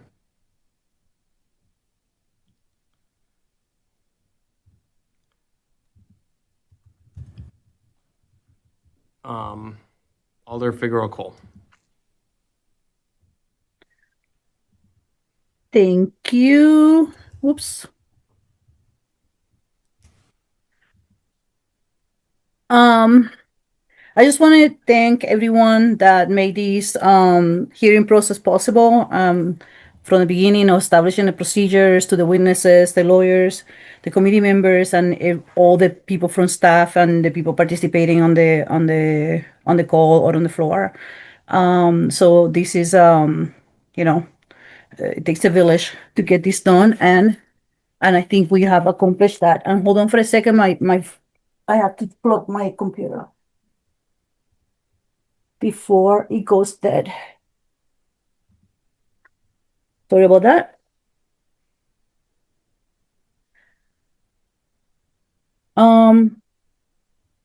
Okay, perfect.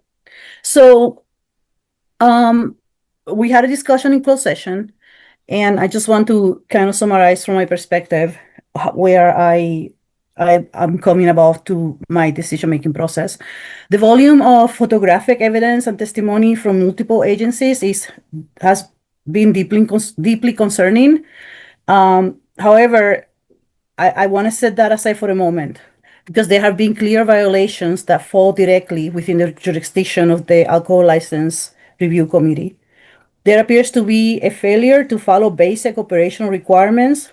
The establishment serving alcohol must have a licensed bartender present or staff who are properly supervised. In this case, even the license holder's own staff appears to be unaware of this fundamental requirement, which is the responsibility of the license holder to clearly communicate and enforce within his employees.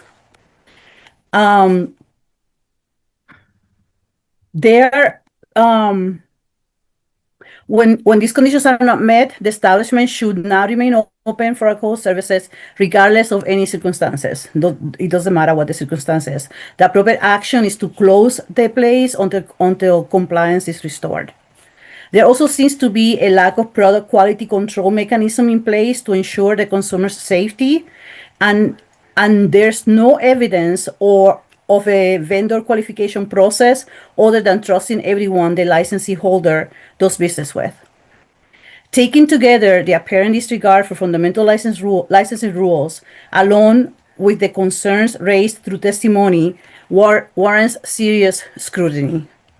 As for the substantial body of evidence related to the illegal distribution of drugs, I will not repeat Attorney Selby's prior statements.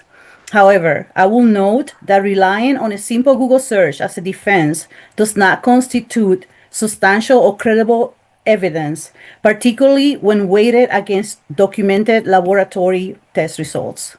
So with that, I guess we'll give it back to you, Chair. Thank you. I entertain a motion on count A, violation of Chapter 38 of the MGO within the meaning of MGO 3810 1A12, that the licensed premises have been operated in such a manner that it constitutes a public or private nuisance, specifically a violation of Section 823 113 parentheses 1 of the Wisconsin statute. Did you make that motion or are you asking us to make a motion? If one of you wants to move it, go ahead. Okay, I move to Okay. adopt, to yes, to whatever the proper term is. We won't, I won't, Okay. I move to recommend, I think, no? I'll do this. I would recommend the motion be in the form of that you find that the city prosecutor has proven this count by a preponderance of the evidence. are you okay with that wording, Alder Figueroa-Cole? If I don't have to repeat it, You don't have to. okay, yes, I am. Okay. And so I'm not going to do seconds. We'll just go straight to the roll call. Mr. Verbeek.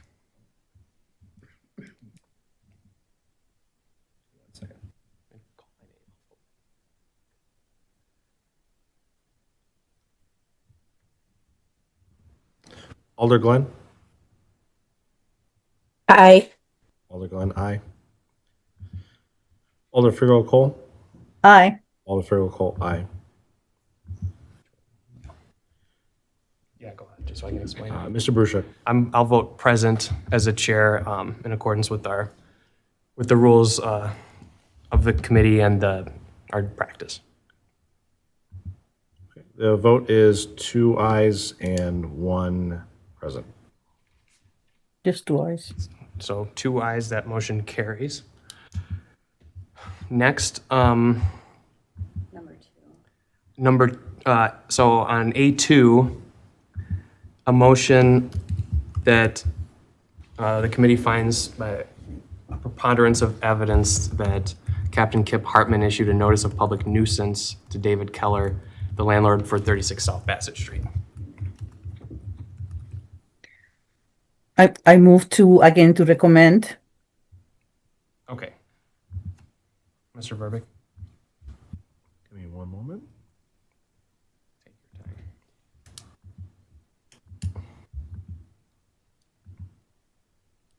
I'm sorry, who moved that one? That was Alder Figueroa-Cole. Yeah. It makes you do a second? Yeah. This is me as the second. Okay.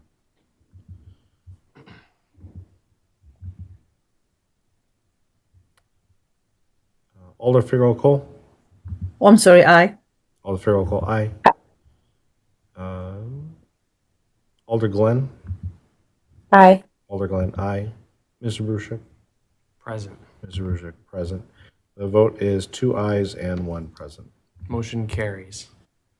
Okay, now on to B. The motion in the form of the committee finds by preponderance of evidence a violation of Chapter 38 of the MGO within the meaning of 3810 1A 1, fail to have a licensed operator bartender on site during business hours in violation of 38.062. So do one of you want it? Second, or I move to recommend. You take the motion. So move. I move the motion, yeah. Can you just make sure, and this is just for number 1, October 8th? For the, yeah, on the October 8th, on the date, October 8, 2025. Move to recommend. Thank you.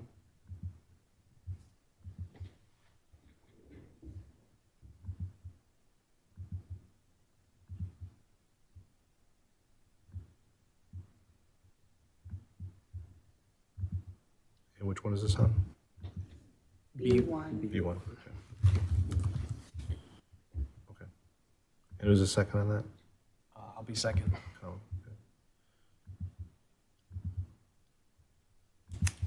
okay. Okay. Alder Figel-Cole? Aye. Alder Figel-Cole, aye. Alder Glenn? Aye. Alder Glenn, aye. Mr. Brusick? Present. Mr. Brusick? Present. The vote is 2 ayes and 1 present. So on number, that carries. On number 2, it's the same question, but for the date, January 15th, 2026. Move to recommend. Moved by Alder Figueroa Cole, seconded by me for the sake of.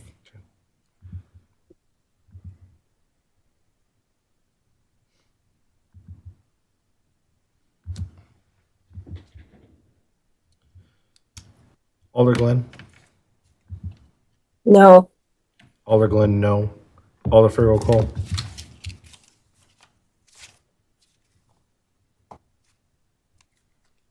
No. Alder Figel-Cole, no. Mr. Brusick? Present. Mr. Brusick, present. The vote is 2 noes and 1 present.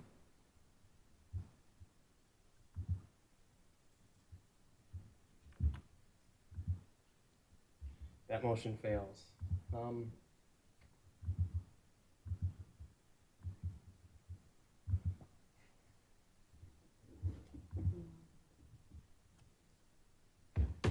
recommended action. Okay, so now the question before the committee is on the recommended action. Alder Figueroa Cole, you want to make a motion? Colin, is your mic on? Yep, we are on There you go. recommended action. Would you like to make a motion, Alder Figueroa Cole, on that section? Did you read it already? I'm sorry. I'll make the motion. Yes, thank you. No, I'll read the motion and put it to you two to decide who takes it. Yeah, go ahead. The options are a motion Oh, yeah. to suspend for a minimum of 3 days to a maximum of 90 days, to revoke the license, and those are the only 2 options. Okay, so I move for the license to be revoked. Okay. And I'm seconding for the sake of putting it before the committee. So moved and seconded. Whenever you're ready, Mr. Verbic, call the roll. Alder Figel-Cole? Aye. Alder Figel-Cole, aye. Alder Glenn? Aye. Alder Glenn, aye. Mr. Brusick? Present. Mr. Brusick, present. The vote is 2 ayes and 1 present.